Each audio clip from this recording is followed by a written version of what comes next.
दीर्घ एक मास व्यापी जे भगवत भक्ति यज्ञे क्रम सेई भगवत क्रमे आज এই সান্ধ্য অধিবেশনে ভগবানের নাম রূপ গুণগাথা आस्वादनेर पूर्वे जीवन धन जीवन सर्वस्व प्रातस्मरणीय परम बंदनीय श्री शिल गुरु महाराजेर आतुल आतुल पावन पदार बिंदे परार्ध कोटि दंडवत प्रणति। इतिपूर्वे जे सकल भगवत आचार्यगण এই শ্রীমন্দিরে ব্যাসপীঠে ভরিদা মহান দাতা হয়ে হরিকথা দান করেছেন। আপনাদের জীবনের অনেক প্রশ্নের মীমাংসা করেছেন। সেই পূর্ব পাঠক আচার্যবৃন্দের চরণ স্মরণপূর্বক বন্দনাপূর্বক দণ্ডবত প্রণতি। আমাদের মাঝে नित्यानंद आश्रमेर आमादेर परम पूज्य अभिन्न हृदय सुखदेव दादाजी महाराज आছেন। उनी सह सकल अगणित गौरी वैष्णवगण भगवानेर कथा प्रेमिक साधुजन महंतजन साधुजन श्रद्धाशिला धर्मशिला भगवती मातृशक्ति मातृगण सकल भक्त चरणे सश्रद्ध दंडवत प्रणति। सुधीजन आमादेर यात्रा दुटी, एकटी हलो बाहिरेर यात्रा अर्थात पथ परिक्रमा और एकटी हलो अंतर भेतरेर यात्रा परिक्रमा।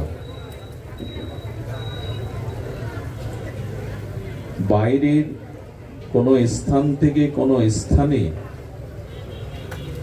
আমাদের লক্ষ্য বা কেন্দ্রে পৌঁছানোর জন্য আমরা যখন পথে উঠি যাত্রা শুরু করি, যেখানে আমি পৌঁছাতে চাই যে লক্ষ্যে আমি পৌঁছাতে চাই সেই বাহিরের लक्ष्य पथे आमी यात्रा बा पथ चला शुरू करेছি কিনা সেটি বুঝবার উপায় কি।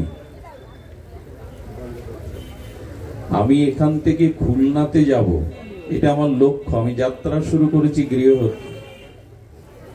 এই যাত্রা ক্রমে আমি সঠিক পথে উঠেছি কিনা এটা বুঝবার কি উপায়। উপায় বাংলাদেশ সরকার रोडের পাশে মাইলস্টোন দিয়ে রেখেছে, আছে না? রোডের পাশে কি দেওয়া? এটি সরকার বাহাদুর মানুষের যাত্রাপথে দিক নির্দেশনা সহজ করার জন্য মাইলস্টোন দিয়ে থাকেন। আচ্ছা, মাইলস্টোন দেখে তিনটে জিনিস বা চারটি জিনিস নির্ণয় হয়। রাস্তায় উঠে মাইলস্টোনে দেখলেন খুলনা ৩৯ কিলোমিটার, তাতে কি বোঝা যায় যে আপনি সঠিক পথে এসেছেন, ভুল পথে যাননি।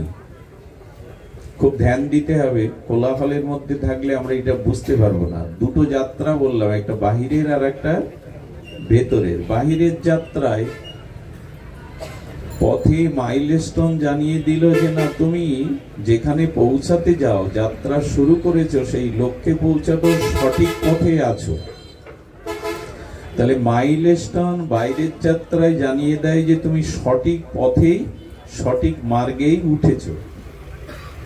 আচ্ছা, যত এগিয়ে যান, গিয়ে দেখলেন খুলনা মহানগরী আর 10 কিলোমিটার, তাতে কি জানা যায় যে আপনি অনেকটা পথ এগিয়ে এসেছেন। জানা যায় কিনা? 10 কিলোমিটার বাকি আছে মানে আপনি অনেক পথ এগিয়ে এসেছেন। আচ্ছা, যত এগিয়ে যান তত কি মনে হয় যে আমি আমার লক্ষ্য বা আমি যেখানে পৌঁছাতে চাই তার সন্নিকটে এসে গেছি। তখন একটা লক্ষ্যে পৌঁছাবার একটা সন্তোষ বা আনন্দ হৃদয়ে থাকে। আর যখনই 0 পয়েন্টে গিয়ে দেখলেন খুলনা 0 কিলোমিটার, তখন বুঝলেন কি যে আমি আমার সঠিক লক্ষ্যে পৌঁছে গেছি।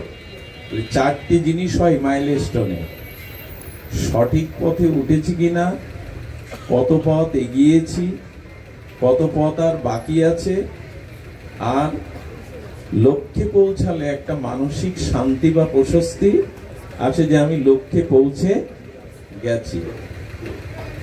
আচ্ছা, এটা তো বাইরের যাত্রা, শুনতে পাচ্ছেন আপনারা? বাইরে তো কোলাহল, এটা তো বাইরের যাত্রা। এখন কেউ যদি ভগবানের কাছে পৌঁছাতে চায়, কেউ যদি পরম প্রেমময় সচ্চিদানন্দ ঘন ভগবানের কাছে পৌঁছাতে চায়, সেখানের মাইলস্টোন কি? আপনার আমার লক্ষ্য কোথায় যাওয়া? এই সংসারে পরিভ্রমণ করছি আমরা, বহু জন্ম বহু মৃত্যু, এই সংসারে আসা যাওয়া করছি। আমাদের মূল লক্ষ্য কি? আমাদের ভেতরের যাত্রাটা কোথায়? ভগবানের চরণে তো, নাকি কোথায়? পুনঃ পুনঃ সংসারে আসা, পুনঃ পুনঃ কর্মফল ভোগ করা? আমাদের মূল লক্ষ্য কোথায়? ঈশ্বর প্রাপ্তি বা ভগবানের চরণে পৌঁছানো। প্রেম ভক্তি লাভের দ্বারা শ্রী গোবিন্দের রাধারানীর চরণে পৌঁছানোই হলো আমাদের ভেতরের যাত্রার মূল লক্ষ্য। বাইরের যাত্রা যানবাহনের দ্বারা মাইলস্টোনে নির্ণয় করে এগিয়ে গেলেন, কিন্তু গোবিন্দ চরণে যাওয়ার জন্য ভেতরের অন্তর্যাত্রার মাইলস্টোন কি? আজকে আলোচনা এই বিষয়ে, খুব মার্মিক বিষয়। আপনার ঘুম চলে যাবে, নতুন একটা আনন্দের সন্ধান পাবেন যদি এই আলোচনায় মনোনিবেশ করেন। ভগবানের কাছে পৌঁছাবার একটা মানসিক অন্তর যাত্রার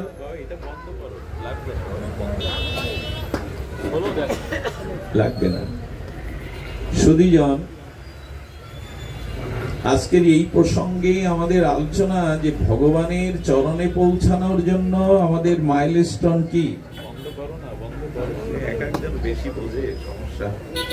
সুখ দিতে গিয়ে মাঘ মাসে গুরুদেব বাড়ি আসলে পাকা দিয়ে বাতাস দেবেন না, ওইটা চৈত্র মাসে দিলে ওনার সুখ হবে। এখন গুরুদেব আসলে পাকা দিতে হয় বলে মাঘ মাসে দেওয়ার দরকার নেই। শরীরে এমনি জ্বর সমস্যা, তো পাখা না হলেও হবে। আসলে ভাগবতের সময় দেহ সুখের প্রয়োজন থাকে না। তো লক্ষ্য করুন, আমরা ভেতরের অন্তর্যাত্রায় ভগবানের স্বরূপ রাজ্যে তার শ্রীচরণে পৌঁছাবো। এর মাইলস্টোন বলেছেন কে? মহাপ্রভুর পরিকরের মধ্যে সর্বোত্তম আচার্য বর্জ, বিশ্ব বৈষ্ণব রাজসভার সভাজন মহাজন, যিনি শ্রী মহাপ্রভুর মনোভীষ্ট পূরণকারী রসাচার্য জগৎগুরু আচার্য, ইনি হলেন শ্রীপাদ রূপ গোস্বামী পাদ। এই ছিল রূপ গোস্বামী পাদের অনন্য অমর গ্রন্থ, সিদ্ধান্ত রত্ন গ্রন্থ হলো শ্রী শ্রী ভক্তি রসামৃত সিন্ধু, এক অমর গ্রন্থ। এই ভক্তি রসামৃত সিন্ধু নামক অমর গ্রন্থে উনি চতুর্থ লহরীতে এই ভেতরের যাত্রার ভগবানের চরণে পৌঁছাবার যে মাইলস্টোন দিয়েছেন 9টি। কটা? 9টি। এক এক মাইলস্টোন দেখে আপনি বুঝতে পারবেন যে আপনি ভগবানের পথে উঠেছেন কিনা, কত দূরে গিয়েছেন, আর ভগবানের চরণে পৌঁছাতে কত বাকি। এখানে মাইলস্টোন কটা শুনতে পাচ্ছেন আপনারা? 9টা। 9টা কি কি এটা খুব ধ্যান দিয়ে শুনতে হবে। আমি সেই শ্লোকটি উচ্চারণ করেছিলাম। আদৌ শ্রদ্ধা, প্রথম মাইলস্টোন কি হলো? আদৌ শ্রদ্ধা। দ্বিতীয়ত তত সাধু সঙ্গ, আদৌ শ্রদ্ধা, দ্বিতীয় তত সাধু সঙ্গ অথ ভজন ক্রিয়া, চতুর্থ হলো অনর্থ নিবৃত্তি, পঞ্চমটা হলো নিষ্ঠা, ষষ্ঠটা হলো রতি, সপ্তম হলো আসক্তি, আর নিষ্ঠা হলো সপ্তম, ভাব হলো অষ্টম, আর নবম মাইলস্টোন হলো প্রেম বা ভক্তি। আদৌ শ্রদ্ধা, তত সাধু সঙ্গ, অত ভজন ক্রিয়া, অনর্থ নিবৃত্তি, নিষ্ঠা, রুচি, আসক্তি, ভাব এবং ভক্তি, প্রেম। এই হলো অন্তর্যাত্রা, ভগবত পথে যাত্রার 9টি মাইলস্টোন। আমরা এক এক করে দেখব, জানবো, অনুভব করব আমরা ভগবত পথে উঠেছি কিনা, আমরা আমাদের লক্ষ্যে গোবিন্দের চরণে পৌঁছাতে পারবো কিনা। প্রথম মাইলস্টোনটা কি বলা হলো? আদৌ শ্রদ্ধা। দেখুন, এইটি যদি আপনার আমার কাছে না থাকে, এক জন্মে না, কোটি জন্মেও না ভগবানের কাছে পৌঁছানো যাবে না। এই জন্য হলো আদৌ শ্রদ্ধা। সবকিছুর মূলে, মানে আপনি রাস্তায় উঠলে তো প্রথম মাইলস্টোন থেকে বুঝতে পারলেন সঠিক রাস্তায় এসেছি, খুলনায় যেতে চাই। যদি বগুড়া দেখেন সঠিক পথে উঠেছেন কি, তো প্রথম মাইলস্টোনের প্রথম চিহ্ন রূপ গোস্বামী বললেন আদৌ শ্রদ্ধা। এবার শ্রদ্ধাটা কি জানতে হবে। শ্রদ্ধা মানে কাউকে দেখলে গড় হয়ে প্রণাম করা, কারো দেখলে আবেগে আপ্লুত হওয়া, আপনাকে দেখে আমার গা কাঁপছে, আপনাকে দেখে যেন আমি স্বপ্নে দেখছি, এই সব ভাব জানানো মানে শ্রদ্ধা। আদৌ তা নয়। শ্রদ্ধাটা খুব ভালো করে জানুন, নাহলে অঙ্কের প্রথম সূত্রে যদি ভুল হয় অঙ্কের শেষ মিলবে। অঙ্কের সূত্রতে অর্থাৎ প্রথম পাতানোতে যদি ভুল হয় অঙ্কফল মিলবে কি? তেমন শ্রদ্ধা যদি না থাকে আর শ্রদ্ধা যদি না বোঝেন, তাহলে আপনি ভুল পথে চলে গেছেন। অন্তর্যাত্রায়, ভগবত যাত্রা আপনি লক্ষ্যে পৌঁছাতে পারবেন না। এখন এই শ্রদ্ধা সহজভাবে আপনারা জেনেছেন ইতিপূর্বে, আমিও সহজ করে জানাই। শ্রদ্ধাটা হলো সাধু শাস্ত্র বা গুরু বাক্যে আর অস্খলিত নিশ্চয়িকা বিশ্বাস বা বুদ্ধি স্থাপনের নাম হলো শ্রদ্ধা। দেখুন, ভাগবত শুনতে যাবেন, আপনি কাউকে আহ্বান করছে চলো ভাগবতে যাই, বলে আমার এই ওখানে গিয়ে কি হবে, সময় নষ্ট, আমার গুলো রুচিতে আসে না, আর ওই ভারী ভারী কথা আমি বুঝতে পারি না। তো তার মানে কি? তার মানে তার ভাগবতের প্রতি, সৎসঙ্গের প্রতি শ্রদ্ধা নাই। এবং দেখুন, ভগবান সুযোগ দেয়, আপনি কাউকে আহ্বান করছেন মানে আপনি সৎসঙ্গে, ভাগবত সঙ্গে শ্রবণে আহ্বান করছেন। ভেতর থেকে মন বলে উঠলে একটু যায় না, কিন্তু সঙ্গে সঙ্গে আবার মায়া বা আমার অনন্ত জন্মের কুসংস্কার বলে দিল যে না, আমার একটা কাজ বাকি আছে, আজ এই কাজটা না করে যাওয়া যাবে না। এইভাবে বিভিন্ন রকম বাধা এসে আপনাকে অন্তরায় করে দেবে। তো শ্রদ্ধা শব্দের অর্থে আমরা জানলাম গুরু বাক্যে, শাস্ত্র বাক্যে, সাধু বাক্যে সুদৃঢ় নিশ্চয়িকা আর বিশ্বাস, দৃঢ় বিশ্বাসের নাম হলো শ্রদ্ধা। দেখুন, এখন আকাশে অনেক তারা আছে, পঞ্চমীর চাঁদও উঠেছে এক ফালি, আর আপনারা বলছেন আকাশে চাঁদ আছে, অনন্ত তারা নক্ষত্ররাজি আছে, আর পৃথিবীর সবাই মিলে আমরা আলো জ্বালিয়ে দেব, তাতে রাতের অন্ধকার যাবে। বিশ্বাস করবেন যে পৃথিবীর সব আলো দিয়ে, চাঁদ দিয়ে, তারা দিয়ে রাতের অন্ধকার যাবে বা রাত তাড়ানো যাবে? হলো রাত চলে যাওয়ার জন্য শর্ত হলো সূর্য উদয় হতে হবে। সূর্য উদয় হলে, এখন কেউ যদি বোঝায় যে রাতের অন্ধকার আলো জ্বাললে দূর হবে, চাঁদ উঠলে দূর হবে, এটা বিশ্বাস করবেন আপনি?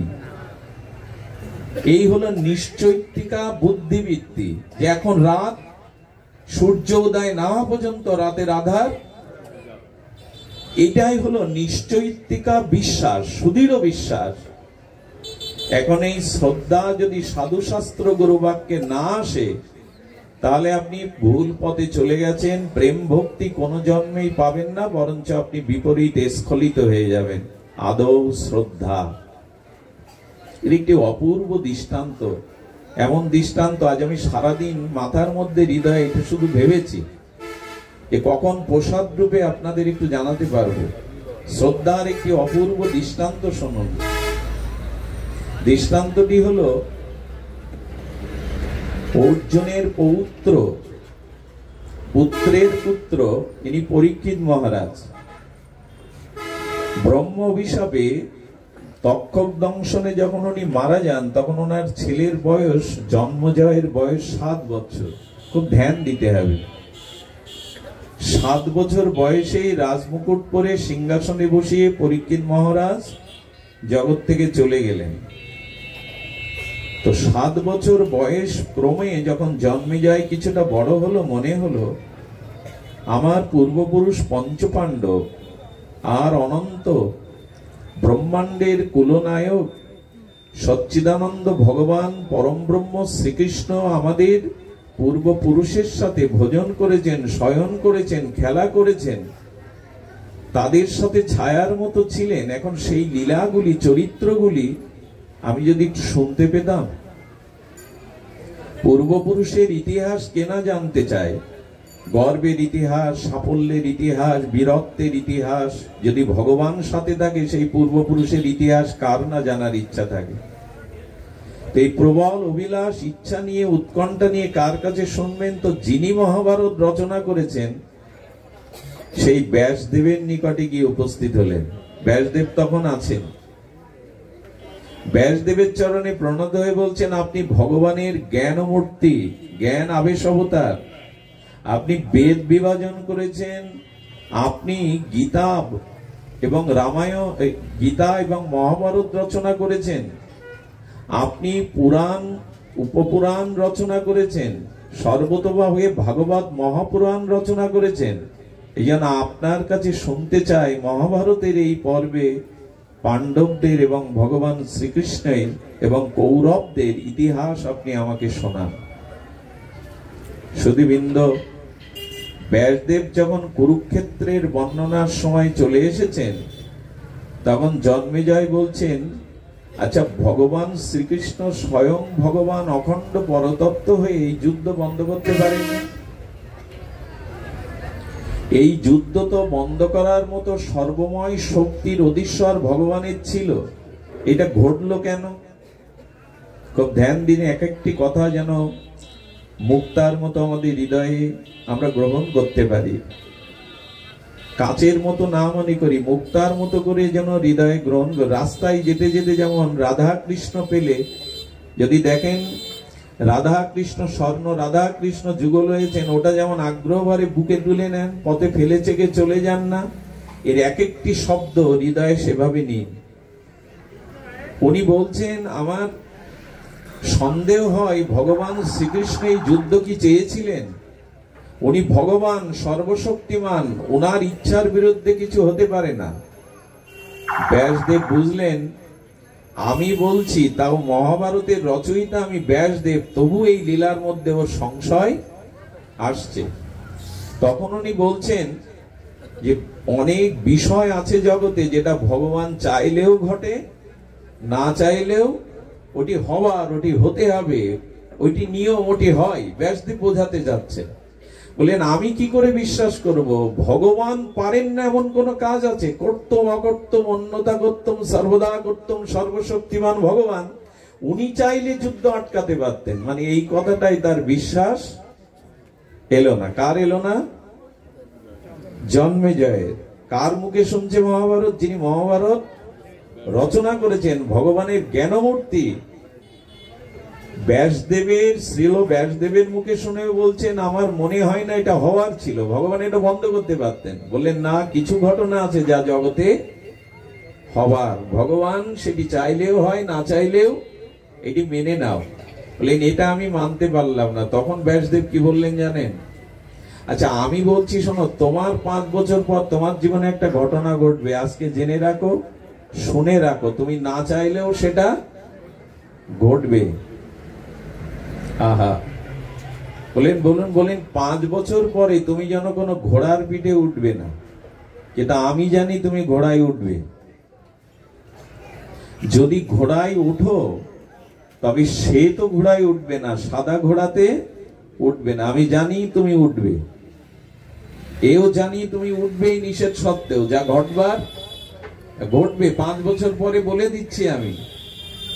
সাদা ঘোড়ায় যদি ওঠো কোনো কারণে, খবরদার উত্তর দিকে যেন যাবে না।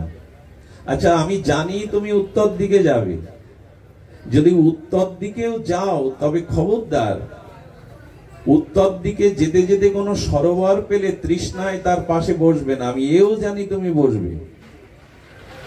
যদি সরোবরের পাশে তুমি বসো তো তৃষ্ণার জল পান করতে গিয়ে এক অপূর্ব সুন্দরী রমণীকে তুমি দেখবে, খবরদার ওর প্রতি যেন আসক্তি এনো না। আমি জানি আসক্তি তোমার আসবে। যদি তার প্রতি আসক্তিও আসো, খবরদার তাকে বিবাহ করতে যেও না। আমি জানি তুমি তাকে বিবাহ করবে। যদি বিবাহ করো তবু বলে দি, তার কথা মতো কোনো ব্রাহ্মণকে তুমি হত্যা করবে না। আমি এও জানি তুমি হত্যা করবে। আর ব্রাহ্মণ হত্যা করার সাথে সাথে ব্রাহ্মণ হত্যা পাপের দ্বারা তোমার দেহে কুষ্ঠ আসবে, সেই কুষ্ঠটাই তোমার পরিণতি হবে মৃত্যু। আজ থেকে 5 বছর পরে দেখো তোমার জীবনে এটা ঘটবে। কে বলছেন কথাটি? ব্যাসদেব। আমরা কিন্তু প্রথম মাইল স্টোনে আসি। ওই মাকে ডেকে দিন, ঘুমাচ্ছেন। ভাগবতে এসে ঘুমাই কেন বুঝি না। জয় রাধা। তো কি হয়েছে, উনি 5 বছর কেন বাড়িতে এসে বললেন, ব্রাহ্মণ সাপে কুষ্ঠ হয়ে মরার থেকে আজ থেকে ঘোড়ায় চড়া বন্ধ করলাম। কি করবে আমার? ঘোড়ায় বন্ধ করেছেন, কিন্তু 5 বছর পূর্ণ হতে সামান্য 1 মাস বাকি আছে।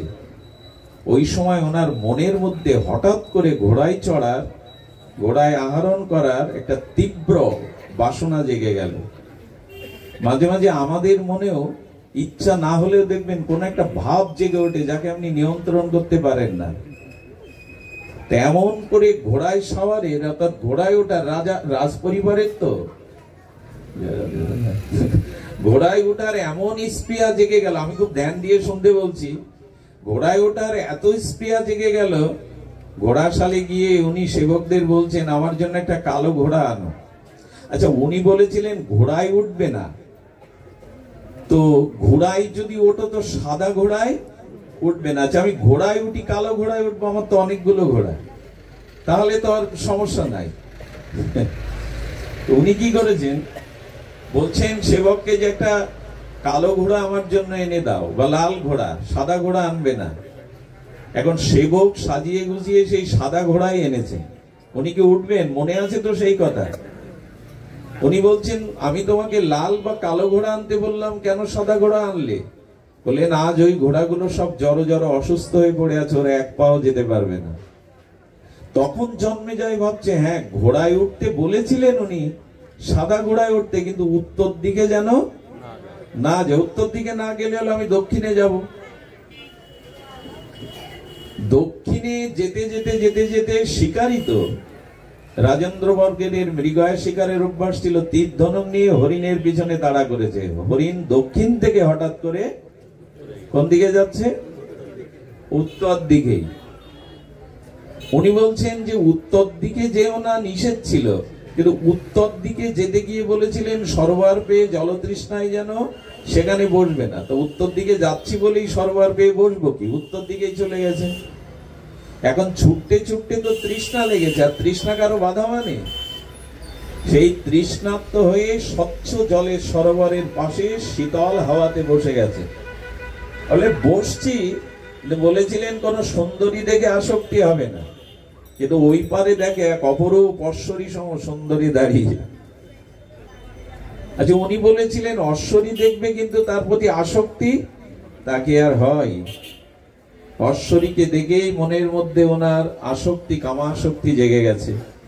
আসক্তি এত, এই জায়গাটায় আসক্তি নিয়ন্ত্রণ করা খুবই খুবই দুঃসাধ্য।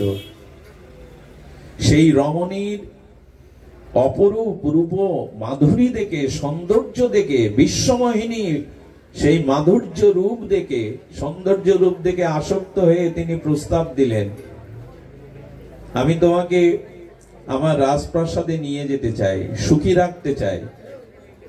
বলেন, আমি যেতে পারি, কিন্তু আপনার বিবাহ করে পাটরানী রূপের স্বীকৃতি দিয়ে দিয়ে আমাকে রাখতে হবে। বলেছিলেন বিবাহ যেন করবে না, কিন্তু আমি ওকে নিয়ে যাই, বিবাহ নাও করলাম তাহলে তো আর আমি মরবো না। আচ্ছা তুমি আমার ঘোড়াতে ওঠো, রাজপ্রাসাদে নিয়ে আসলেন। কিন্তু প্রবল আসক্তিতে মানুষের বুদ্ধি নষ্ট হয়। ওই পোকাগুলো যেমন আগুনের রূপ শিখা দেখে ঝাঁপ দিয়ে মারে, পরে একবারও বুঝতে পারে না ওই রূপে ঝাঁপ দিলে। তো মানুষ যখন কামনায় ভোগে, কোন একটা বিষয়ের প্রবল আসক্তি আছে, তখন তার বুদ্ধি বিপর্যস্ত হয়ে যায়, সে কি করে নিজেও জানে না। এখন ওই সুন্দরী বললেন, আমি তোমার রাজপ্রাসাদে থাকবো, কিন্তু দ্রুত আজই আমাকে বিবাহ করতে হবে। আর আগেই তো নিজের পুরুষত্ব হারিয়ে ফেলেছেন, আগেই তো ওনার কাছে বুদ্ধি বিকিয়ে দিয়েছেন আসক্তিতে। উনি গিয়ে দেখলেন ওনার রাজব্রাহ্মণ কোন প্রচারে গেছেন, আর ব্রাহ্মণের যুবক পুত্র আছে, সে যথার্থ রূপে এখনো ব্রাহ্মণত্ব অর্জন করেনি। কিন্তু সুন্দরী বলল, যেভাবেই হোক আজ আমাকে, তাহলে আমি চললাম। আর আসক্তিতে বাধাগ্রস্ত হয়ে যখন বিবাহ করতে গেল, বললো পুরোহিত নাই, বললো আজই করতে হবে, এ যা মন্ত্র জানুক তাই বিয়ে হবে। এখন এই যুবক যেন তেন ভাবে মন্ত্র পড়িয়ে বিয়ে দেওয়ার পরে দক্ষিণা দেওয়ার পালা। দক্ষিণা দিতে গিয়ে নিচতে গিয়ে সেই সুন্দরী রঙের বসনটা বাতাসে উড়ে গেছে। ওর সৌন্দর্যের লালিমা মধুরিমা দেখে এই ব্রাহ্মণ পণ্ডিত যুবকের, পণ্ডিত নয় ব্রাহ্মণের যুবকের ভিতরে কামনা জেগে গেছে। কুদৃষ্টি দিয়ে তাকিয়ে উনি হাসছেন, সেই রূপের ভোগ স্পৃহায় উনি হেসে উঠেছেন। সুন্দরী তখন বললেন, আজ হতে আমি তোমার স্ত্রী। তোমার স্ত্রীর যৌবন দেখে কেউ যদি উপহাস করে, হাসে ভোগ করতে চায়, রাজা হয়ে তাকে বাঁচিয়ে রাখার অধিকার নেই। জাগিয়ে দিল ওর মধ্যে প্রতিহিংসা, গলা কেটে দিল। ব্যাসদেব বলেছিলেন, জানি কিন্তু ঘটবে। তুমি তো ভগবান শ্রীকৃষ্ণের এই লীলা বিশ্বাস করলে না, জানি কিন্তু ঘটবে। যেই কেটে দিলেন, ব্রহ্ম হত্যা পাপের দ্বারা গলিত কুষ্ঠ দেখা দিয়ে এক এক অঙ্গ পচে গিয়ে নষ্ট হতে লাগলো। আমি গল্প, কি অপূর্ব কথা! শ্রদ্ধা যদি না আসে, এসব করে লাভ নেই কোটি জন্মেও। কি ঘটলো জানেন? বাঁচতে কে না চায়? উনি আবার চলে গেলেন ব্যাসদেবের নিকটে। আপনার কথা তিল তিল পরিমাণ, প্রতিটি কণা পুণ্যচ্ছেদ খেটে গেছে, এখন আমাকে বাঁচান। বলেন, শাস্ত্রের কথায়, ভাগবত কথায় যার বিশ্বাস আসে না, তার পরিণতি এই জায়গায় যায়। এই জন্য কুতার্কিক যারা, যাদের বিশ্বাস নেই, এদের সঙ্গ করবেন না। এদের সঙ্গ করলে পরিণতি কি হয়, শাস্ত্র সাধুবাক্যে বিশ্বাস না হলে কি হয় শুনুন। এই জলজান্ত দৃষ্টান্ত। যখন ব্যাসদেবের চরণে শরণাপন্ন হয়ে বলেন বাঁচান, তখন বললেন একটা উপায় আছে। আজকের এই কথাটি শুনলে আপনি হৃদয়ে জানতে পারবেন যে আপনি কোথায় এসেছেন। ভাগবত শ্রবণে যারা আসে শুদ্ধ সাধু সঙ্গে, তাদের প্রাপ্তিটা দেখুন। উনি বললেন, বৈশ পাবন এই ঋষির কাছে গিয়ে তুমি মহাভারতের কৃষ্ণ লীলাগুলো শোনো। তোমার এই গলিত কুষ্ঠ থেকে বাঁচবার একমাত্র অভিশাপ থেকে মুক্তির উপায় হলো ব্রহ্মশাপ। তুমি বৈশাপবন ঋষির কাছে গিয়ে মহাভারতে ভগবানের লীলা চরিত্র এক এক অধ্যায় শুনবে, তো এক একটা গলিত কুষ্ঠ সেরে যাবে, এইভাবে নিরাময় হবে। তবে ওই লীলা কথা মহাভারতে শুনতে শুনতে আবার যদি তোমার শাস্ত্র বাক্যে সাধু বাক্যে অবিশ্বাস আছে, তাহলে যে কটা সারবে বিশ্বাসে, যেটাই বিশ্বাস আসবে না, ওই কুষ্ঠটা রয়ে যাবে, ওতেই তোমার মৃত্যু হবে। উনি বৈশা পাবনের চরণে শরণাপন্ন হলেন। এই জন্য ব্যাসদেব মহাভারত রচনা করেছেন, কিন্তু জন্মজয়ের সাথে এই বৈশানর পাবনের একটি মহাভারতের ইতিহাস আছে। এটি সবখানে পাওয়া যায় না। এটি একটা অপূর্ব। ওনার সাথে এই মহাভারত আলোচনায় বলতে বলতে উনি পঞ্চ পাণ্ডবদের পরিচয় দিচ্ছেন। খুব ধ্যান দিন। পঞ্চ পাণ্ডবদের পরিচয় দিতে দিতে বৃকোদর ভীমের পরিচয় দিতে গিয়ে বললেন, ঈশ্বর প্রদত্ত কৃষ্ণ কৃপায় ভীমের গায়ে এত শক্তি ছিল, একটা বলবান হস্তিকে উনি হাতে যদি উঠিয়ে শূন্যে ঘুরিয়ে ছুড়ে দেন, তো আকাশ পণ্ডলে গিয়ে নক্ষত্রের মতো ঘুরতে থাকবে। হেসে উঠে হঠাৎ বললেন, আপনি এইটা ঠিক বললেন না। আরে কোন মানুষের গায়ে জগতে এরকম বলা হয় নাকি যে হাতি উড়িয়ে দিলে সে ঘুরতে ঘুরতে মহাকাশে গিয়ে স্যাটেলাইটের মতো ঘুরবে? আমি বিশ্বাস করতে পারলাম না। ঋষি বলল, আর কিছু করার নেই। আমি আপনাদেরকে হাত জোর করে অনুরোধ করি, এই যে সাধু বাক্য, এই যে গীতা, ভাগবত, রামায়ণের বাক্যের প্রতি কখনো যদি আপনার যুক্তি তর্কের দ্বারা মনে করেন এটা অযৌক্তিক, আপনি অভিশাপ মুক্ত কোনোদিন হতে পারবেন না। এই জন্য যে বক্তার প্রতি, যে সাধুর প্রতি আপনার শ্রদ্ধা নেই, সেখানে হরিকথা শুনতে গেলেই আপনার বিপরীত ভাবনার, তার কথায় শ্রদ্ধা না থাকায়, তার প্রতি শ্রদ্ধা না থাকায় তার কথা একটা সংশয় উপনীত হবে আপনার।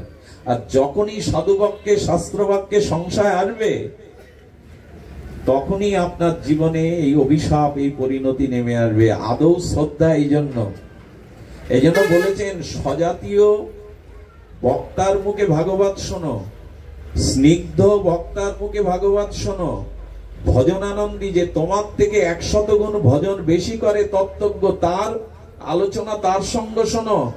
আর যিনি শতবরে তোমার থেকে 100 গুণ যার ভাগবত ভক্তি প্রেম আছে, তার মুখে শুনে। যেন তেন ভাগবত শুনতে গেলে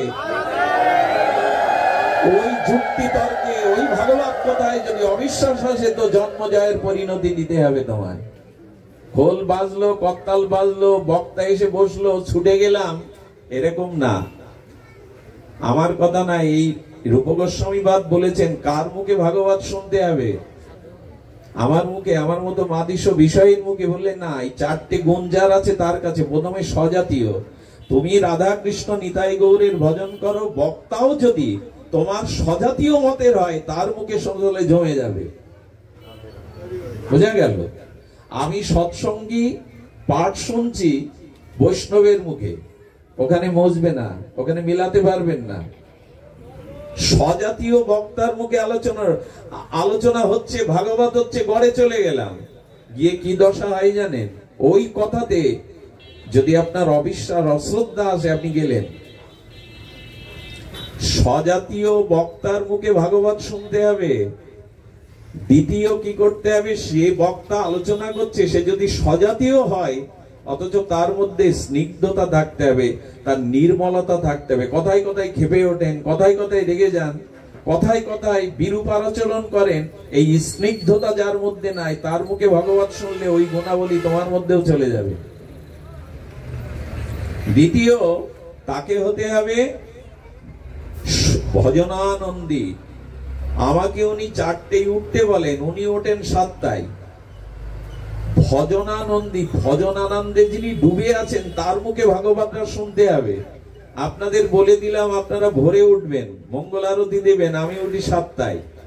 আমার এই কথা আপনাদের ভালো লাগতে পারে, কিন্তু শক্তি সঞ্চার করবে না। এই জন্য ভজন আনন্দে ডুবে আছেন, সেই ভজন আনন্দের মুখে ভাগবত শুনুন, তাহলে হৃদয়ের রসে স্পর্শ করবে। আর শতবরে তার মুখেই ভগবত শুনতে হবে, হরিনাম শুনতে হবে, যে আপনার থেকে 100 গুণ ভজনে উপরে অবস্থান করছে। আমরা এই নীতিগুলো মানি না। আমি কিন্তু এর মানে এই বলছি না যে আপনারা কোথাও যাবেন না। এই বিষয়গুলো যেখানে মিলবেন, রূপ গোস্বামীবাদ বললেন, ভাগবত সেখানেই শ্রবণ করতে হবে। আমার মতো মাদিস, অজ্ঞ, মূর্খ, অভজনশীলের মুখে শুনলে আপনাদের কাজ হবে না। এখন উনি ওই অবিশ্বাস করলেন যে ভীমের গায়ে, এটা অতিরিক্ত বলে ফেললেন। হাতিকে ঘোরাবে আর স্যাটেলাইটের মতো আকাশে ঘুরবে, এটা আমার বিশ্বাস হয় না। যেই বিশ্বাস হলো না, বাড়ি এসে ওই একটাই কুষ্ঠ সারল না, ওতেই জন্মেজয়ের প্রাণ চলে গেল। আমার প্রথম মাইলস্টোন এখানেই শেষ। যদি শ্রদ্ধা না আসে, জানবেন আপনি ভুল পথে চলে গেছেন। দেখুন, শ্রদ্ধা না আসলে কি হয়? আপনি বৃন্দাবনের লীলা বলছেন, ভগবানের লীলা বলছেন, যে 7 বছর বয়সে গোবিন্দ গিরিরাজ ধারণ করলেন, যুক্তিবাদী মানুষ এটা শুনে বললেন, তা কি হয় 21 কিলোমিটার একটা গিরিরাজ ধরতে পারে? যে যতই ভগবান নরলীলা করছেন, তো এসব আশারই গল্প গেল। এই জন্য আদৌ শ্রদ্ধা, আগে শোনার আগে নিজেকে বোঝাও যেটা শুনছো শাস্ত্র বাক্য, সাধুগুরু বাক্য, এটা সুদৃঢ় নিশ্চয়িকা বিশ্বাস আনো এটা সত্য।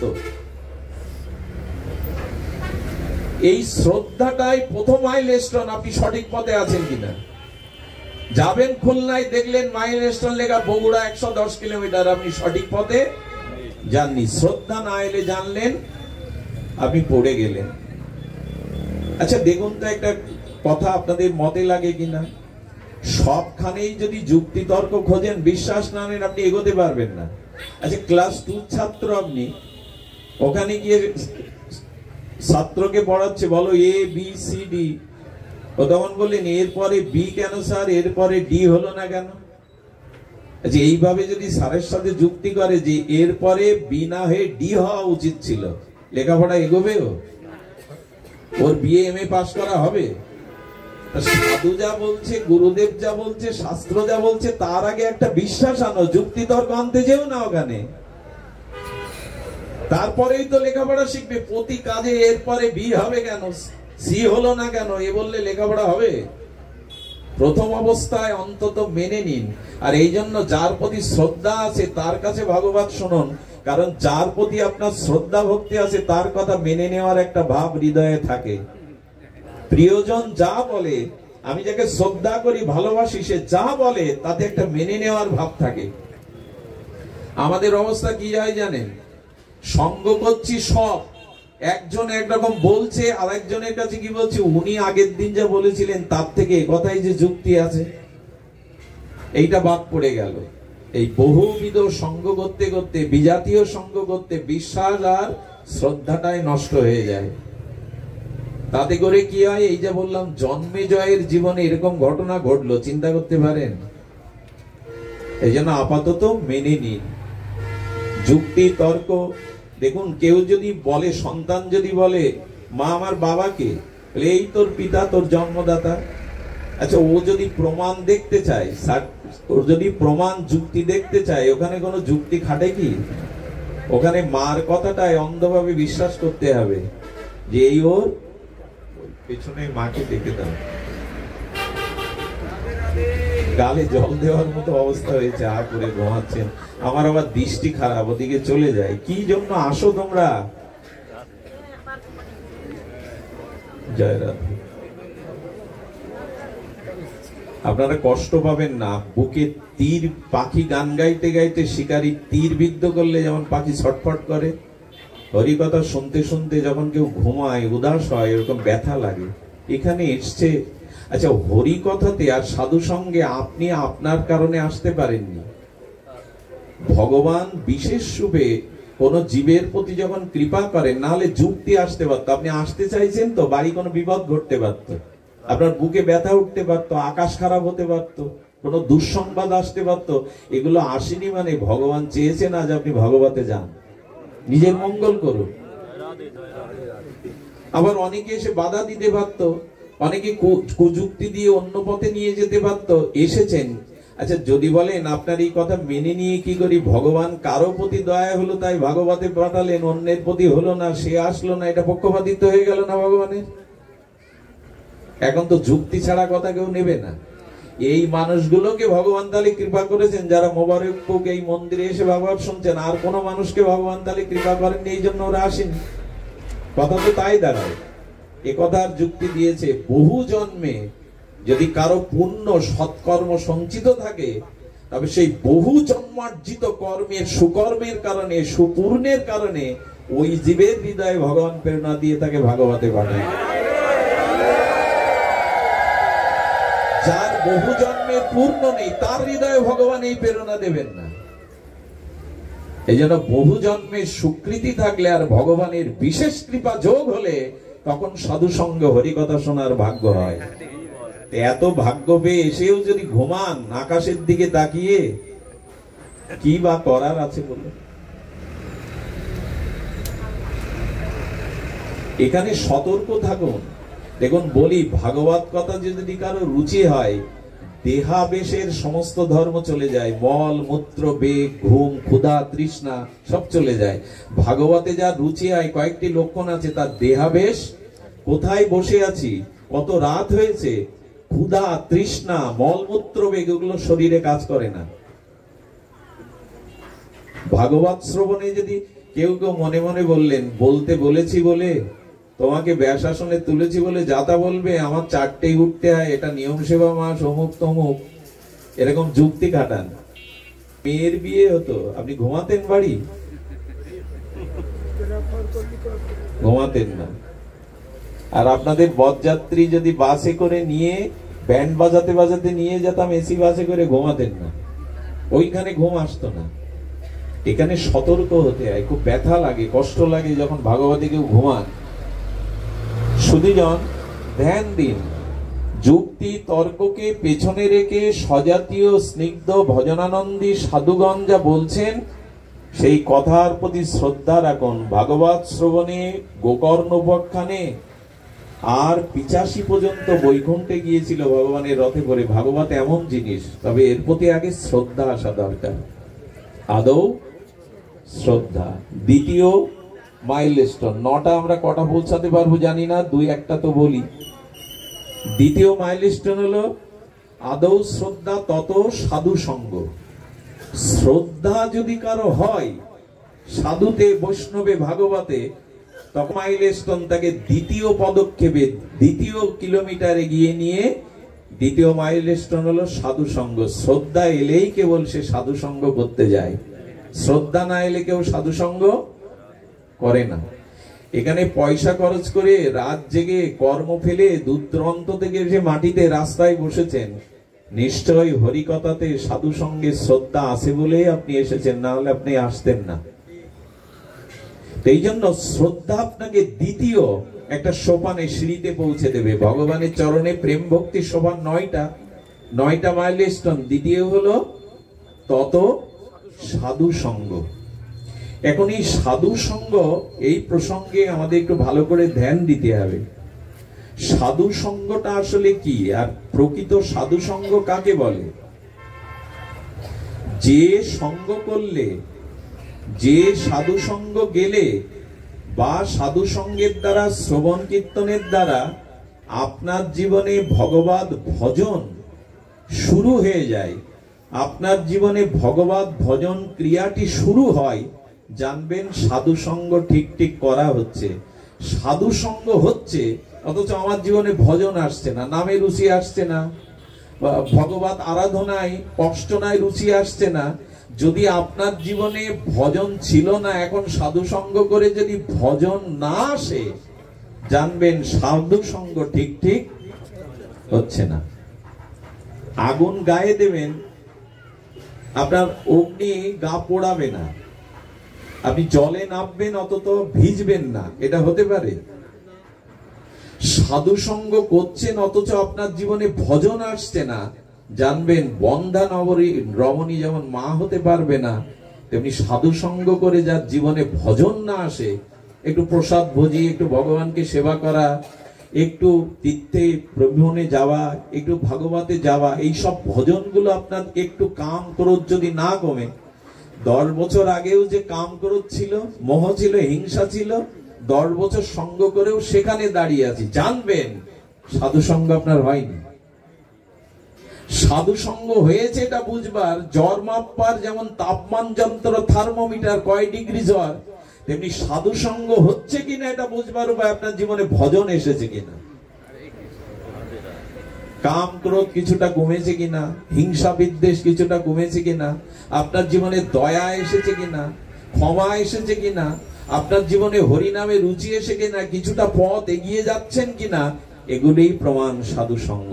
এ যদি না হয় তাহলে বন্ধা রমণীর মতো যেমন সে মা হতে পারবে না, সাধু সঙ্গ করেও আপনার কিছু হবে না। সাধু সঙ্গ কাকে বলে? দেখুন শাস্ত্রে বলেছে ভগবত ভক্তির জন্মমূল, কৃষ্ণ ভক্তির জন্মমূল হয় সাধু সঙ্গ, অর্থাৎ ভক্তির মূল, ওই মূল লক্ষ্যে পৌঁছানোর আমাদের শ্রদ্ধার পরে আসে। আচ্ছা, শ্রদ্ধা কিন্তু শাস্ত্রীয় শ্রদ্ধা একেবারে আসে না। অল্প কিছু শ্রদ্ধার দ্বারা যখন, লৌকিক শ্রদ্ধার দ্বারা যখন সাধু সঙ্গ হবে, তখন সাধু সঙ্গের দ্বারা এবার শাস্ত্রীয় শ্রদ্ধার জন্ম হবে। আগে শ্রদ্ধা, সেই শ্রদ্ধাটা অল্প, সেই শ্রদ্ধাটা লৌকিক, কেউ একজন নিয়ে গেল, সাথে মিশতে মিশতে গেলাম, এটা লৌকিক শ্রদ্ধা। কিন্তু সাধু সঙ্গ করলে তখন আসবে শাস্ত্রীয় শ্রদ্ধা, দৃঢ় শ্রদ্ধা, তখনই আপনি এগিয়ে যেতে পারবেন। এখন প্রকৃত সাধু সঙ্গ কোনটি? আমি আপনাদের এই কথা হয়তো পূর্বে শুনিয়েছি, তবু আরেকবার চর্চা করি, তাতে আপনাদের রুচিতে বাঁধবে না। সুধীবৃন্দ, সেটি হলো সাধু সঙ্গ হলো এই যেখানে কৃষ্ণ কথা ব্যতীত, ভাগবত পর্যালোচনা ব্যতীত অন্য আন কথা হয় না, তারই নাম সাধু সঙ্গ। সাধু সঙ্গে শুধু হতে হবে কৃষ্ণ গুণগাথা, অন্য কোন সামাজিক কথা, রাজনৈতিক কথা, সাংসারিক কথা, পরনিন্দা পরচর্চার কথা যেখানে হয়, আদৌ সেটা সাধু সঙ্গ নয়। কৃষ্ণ কথা ব্যতীত যেখানে অন্য কথা হয়, সেটি আদৌ সাধু সঙ্গ নয়। আর আমার মতো সাধু এসেই যদি বাড়ি গিয়ে আগে বলি একটু চা করুন, চার সাথে একটু বিস্কুট আনুন, আবার একটু আড়ালে গিয়ে মুখে বাতি জ্বালিয়ে টেনে যদি আসি, তবে এইসব সাধু সঙ্গ করে জানবেন বাইরে সাধু বেশ আছে, কিন্তু এদের সঙ্গ করে এগোনো। আরে তুমি নিজের বৃত্তি নিয়ন্ত্রণ করতে পারো নি, তো অন্যের বৃত্তি কি নিয়ন্ত্রণ করবে? এক রাজা শুনেছেন যে ভাগবত শ্রবণ করে পরীক্ষিত মহারাজ 7 দিনেই কৃষ্ণচরণ পেয়ে গেল, ব্রহ্মরন্ধ পেটে তার আত্মা নিত্য স্বরূপ ধামে চলে গেল। তা আমি রাজা, আমি বিষয়, আমি 7 দিন ভাগবত শুনবো। উনি ভাগবত শোনার পরে 7 দিন পরে ওনার বিষয় বাসনা আরো বেড়ে গেছে। এই 7টা দিন আমি সিংহাসনে বসিনি, আর এই রাজকোষে কতটা অর্থ এলো হিসাব নেইনি। শেষে বললেন, তোমার ভাগবত শুনে আমার বিষয় বাসনা তো যায়নি, বরঞ্চ বেড়ে গেছে, সদুত্তর দাও। আর এই সদুত্তর না দিতে পারলে 3 দিনের মাথায় আমি মৃত্যুদণ্ড দেব। ভাগবত শোনালে অথচ কমার বাটায় আমার বিষয় বাসনা, ভোগ বাসনা বেড়ে গেছে। উনি কি উত্তর দেবেন? উত্তর খুঁজে না পেয়ে যেদিন মৃত্যুর দিন, সেদিন বললেন, তোমার শেষ ইচ্ছা কি? বললো, আমার ছোট কন্যাকে একটু আমার কাছে এনে দেন। ছোট কন্যার খুব বিদুষিনী ছিল, খুব স্মৃতি শক্তিধর ছিলেন, শাস্ত্রজ্ঞ ছিলেন। এসে যখন বললেন, তখন রাজাকে বললেন, আমার পিতার মৃত্যুদণ্ডের আগে আমি আপনাকে এই বাবার হয়ে উত্তরটা দিতে চাই, যদি সদুত্তর দিতে পারি বাবাকে মুক্তি দেবেন? বলে হ্যাঁ। সদুত্তর দেওয়ার জন্য মেয়েটি বললেন, এই সামনের পিলারে 2 মিনিটের জন্য আপনাকে আষ্টে বিষ্টে দড়ি দিয়ে বাঁধা হবে। আমার বাবাকে তো বাঁধা রয়েছে সামনের পিলারে, আপনাকে ওই উত্তরের দানের জন্য আপনাকে একটু 2 মিনিটের জন্য বাঁধা হবে, কিছু মনে করবেন না। ওনাকে আষ্টে বিষ্টে বাঁধা হলো। এইবার কন্যাটি রাজাকে বলছেন, আমার বাবার বাঁধন খুলে দিন। রাজা তখন বলছেন, আমি দড়িতে বন্দী দশায় আমি ওর বন্ধন কি করে খুলবো? বলে, আপনার উত্তর হলো এই, আমার বাবা অর্থের লোভে, যশ খ্যাতির লোভে ভাগবত পাঠ করতে যায়, বাবার ভিতরে এখনো যথার্থ ত্যাগ বৈরাগ্য আসেনি। তো বাবা যদি কামনা বাসনায় বন্ধনে থাকে, তা আপনার বন্ধন খুলবে কি করে? সে আমি নিজেই বন্ধনে বন্ধী, আমি অন্যের বন্ধন খুলবো কি করে? আমার এখনো কামনা গেল না, পর স্ত্রীর প্রতি দৃষ্টি শুদ্ধ এলো না, আমি এখনো হাতে টাকা দিলে, প্রণামী দিলে দেখি এটা 500 টাকা কি 50 টাকার নোট, এখনো যদি এই ভাব থাকে, তার মুখে ভাগবত শুনে সে সাধু সঙ্গ করে এগোতে পারবেন না। তবে আবার সব সাধু দেখে এরকম সন্দেহ দৃষ্টিতে দেখবেন না, তাহলে জীবনে সাধু খুঁজে পাবেন না কোনো জন্মে। এসব বলছি মানে আবার এরকম তীক্ষ্ণ তীর দিয়ে পরীক্ষা নিরীক্ষা করতে যাবেন না। পরীক্ষা একটাই, যার কথা শুনলে, যার সঙ্গ করলে মনের ভিতর থেকে অসৎভাব চলে গিয়ে সদ্ভাব জেগে ওঠে, শ্রদ্ধায় মাথা নত হয়, জানবেন এই হলো পরীক্ষা, ইনি হলেন প্রকৃত সাধু। যার সম্মুখে গেলে, যার হরিকথা শুনলে শ্রদ্ধায় মাথা নত হয়ে আসে, হৃদয়ে অভাব দূরীভূত হয়ে স্বভাব জেগে ওঠে, জানবেন এই হলো পরীক্ষা, এনার সঙ্গের দ্বারাই আমি কিছু পেতে পারি। এই বিচারগুলো আমাদের নাই। শোনেন, বিচার করে চলতে হবে পথে। বিচার, ঠাকুর মশাই নরোত্তম ঠাকুর কি বলেছেন? বিচার করিয়া মনে ভক্তি রস আস্বাদনে মধ্যস্থ শ্রী ভাগবত পুরাণ। আবেগে ছুটতে যাবেন না, বিচারের কথা ঠাকুর মশাই বলেছেন। বিচার করিয়া মনে ভক্তি রস আস্বাদনে মধ্যস্থ শ্রী ভাগবত পুরাণ। পুরাণ হলো বিচারক, মধ্যস্থকারী। বিচার করো। যার জীবনে শুদ্ধ বিচার নেই তার জীবনে ভক্তি আসতে পারে না। যার জীবনে বিচার যেমন অশুদ্ধ, তার আগামী দিনের পরিণতিও অশুদ্ধ।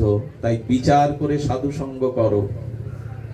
উল্কার মতো আবেগে জৌড়াতে যেও না, বিচার করো। বিচার করিয়া মনে ভক্তি রস আস্বাদনে। বিচার যদি না থাকে, শুদ্ধ বিচার, তবে এ পথের পথরুদ্ধ অন্ধকার, এ পথে স্খলন আসবে। এই জন্য বিচার করে ঠাকুর মশাইয়ের নির্দেশ আমাদের ভাগবত মধ্যস্থ করেছেন। আর কি বলেছেন? য শাস্ত্র বিধিমুৎসৃজ্য বর্তাতে কামকারতা ন বাপন্নতি ন সুখং না পরম গতিম। গোবিন্দ গীতাতে বলছেন, শাস্ত্রের নিরিখে যদি না চলো, যদি শাস্ত্রের অনুবর্তী হয়ে আর শাস্ত্রের আজ্ঞায় না চলো, বিধিবিধের না মানো, এই জগতেও সুখ পাবে না, পরকালেও তোমার কোনো গতি হবে না। এটা ভগবান গীতাতেই বলে দিয়েছেন। আরে অত বিচার করব কি? চলো যেখানে হচ্ছে সেখানে যাই, সবার মুখে সবকিছু করি, হবে না। বিচার করে চলার কথা বলেছেন। পথে চলতে যেমন সাবধানে পথ চলেন, এই ভাগবত পথটা খুরের উপর দিয়ে চলা, একেও বিচার করে চলতে হবে। আবেগে হই হুল্লোড় করে চললে দেখতে পাবো এগোতে পারবো না। সুধীবৃন্দ, দ্বিতীয় মাইলস্টোন, দ্বিতীয় সিঁড়ি হলো এই সাধু সঙ্গ। সাধু সঙ্গ করলেই বিচার জন্মাবে। সাধু সঙ্গ করলে কি হবে? আপনার কাম, ক্রোধ, লোভ, হিংসা এটা ধীরে ধীরে ক্ষয় হবে। ক্ষয় হবে কি করে? এটা সাধু সঙ্গের মহিমায় আপনার জীবনে ভজন আসবে। আর আপনার জীবনে ভজন যখনই আসবে, এই ভজন আসলে ধীরে ধীরে আপনার অনর্থটা নিবৃত্তি হবে। সাধু সঙ্গের মহিমা তো বহুবার বলা, বহুভাবে আপনারা শুনেছেন যে প্রকৃত সাধু সঙ্গ হলে জীবের জীবনে এক অপার্থিব চিন্ময় অলৌকিক ঘটনা ঘটে যায়। আসলে বলতে চেয়েছি, সাধু সঙ্গ করলে পাপ, তাপ, হিংসা, বিদ্বেষ, কামনা যেটি অনন্ত জন্মের আছে, এটা ধীরে ধীরে ক্ষয় হবে। কিন্তু মুশকিল কি জানেন? একটা পরশ পাথর আর একটা লোহা, এদের কাছাকাছি আনলে কি লোহাটা সোনা হবে? কাছাকাছি আনলে এক চুল পরিমাণ যদি দূরে রাখেন, তবু কি পরশ পাথর মানে লোহা সোনা হবে? এক চুল পরিমাণও দূরত্ব রাখলে হবে না। কি করতে হবে? স্পর্শ করাতে হবে। তেমন সাধু সঙ্গে গিয়ে ওই শ্রদ্ধার সহিত ওই হরিকথাতে সাধু বাক্যকে হৃদয়ে স্পর্শ করাতে হবে। পরশ পাথরও আছে, লোহা আছে, দুটোতেই সোনা হয়, এ তত্ত্ব আছে। কিন্তু এক চুল পরিমাণও যদি লোহা থেকে দূরে রাখেন পরশ পাথরকে, তেমনি হরিকথাকে, সাধু বাক্যকে হৃদয়ে স্পর্শ করাতে হবে। যখনই করালেন তখনই জানলেন এটা পরশ পাথর হয়ে গেল। তো সাধু সঙ্গ করলে কি হয়? সাধু সঙ্গ করলে সিদ্ধান্ত আসে, বিচার আসে, নিজের ভগবত ভক্তির চলার পথটা সুদৃঢ়ভাবে, নিশ্চয়িকাভাবে এই বুদ্ধি তৈরি হয়ে যায়। সুধীবৃন্দ, এই জন্য সংশয়, কামনা এটা দূর হয় যারা সাধু সঙ্গ করেন। বিচার করে দেখেন, আগে যতটা রাগ করতেন, আগে যতটা কাম ক্রোধ ভেতরে কাজ করত, সাধু সঙ্গের মহিমা তার থেকে কিঞ্চিত যদি এক পাও এগিয়ে গিয়ে থাকেন তবে এগিয়েছেন। কোথাও না বিবেক সাড়া দেবে, কোথাও না কোথাও আপনার বিচার আসবে। আমি সঙ্গ করি, সঙ্গে যাই, হরিকথা শ্রবণ কীর্তন করি, সেই বিচারের দ্বারা কিছুটা হলেও আপনার কমে যাবে, তবে যেতে সময় লাগবে। একজন গুরুদেবের দীক্ষা নিয়েছেন বিজয় কৃষ্ণ গোস্বামী সিদ্ধ মহাত্মার, কিন্তু কুকাজ যায়নি। কুকাজটা তিনি করেই চলেছেন। অন্য শিষ্যরা বললেন, আপনার মতো সদ্গুরুদেবের চরণ আশ্রয় করে ওর ভিতরে আরো বেড়ে গেছে।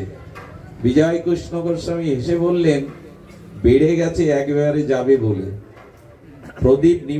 প্রদীপ নিভাবিত হওয়ার আগে ধূপ করে বেশি জ্বলে ওঠে। ও হৃদয়ে যে কামনা বাসনা দেখছো না, ওটা দ্রুত চলে যাবে। অপিচেত সুদরাচার মাম অনন্য ভাগ সাধুরেব সামন্তব্যং সম্যক ব্যবস্থিতিহা। এখানে নিশ্চয়িকা বলেছেন হতে যাচ্ছে তার হৃদয়ে কামনা বাসনা চলে যাচ্ছে, বলেন প্রভু দৃষ্টান্ত দিন। জঙ্গলের পাশে এক ব্যক্তি, তার বাড়ি, প্রতিদিন জঙ্গলের পাশ দিয়ে বাইরের পাশ দিয়ে যায়, তো কখনো হরিণ দেখে, কখনো সিগাল দেখে, কখনো দু একটা বানর দেখে, বাঘ ভাল্লুক দেখতে পায় না। কিন্তু হঠাৎ বাড়ি ফিরতে গিয়ে দেখে গভীর জঙ্গল থেকে বাঘ ভাল্লুক সেদিন বেরিয়ে আসছে, সব চোখে দেখতে পাচ্ছে, ছুটে বেরিয়ে আসছে। কেন জানেন? ওই জঙ্গলের গভীরে আগুন লেগে গেছে।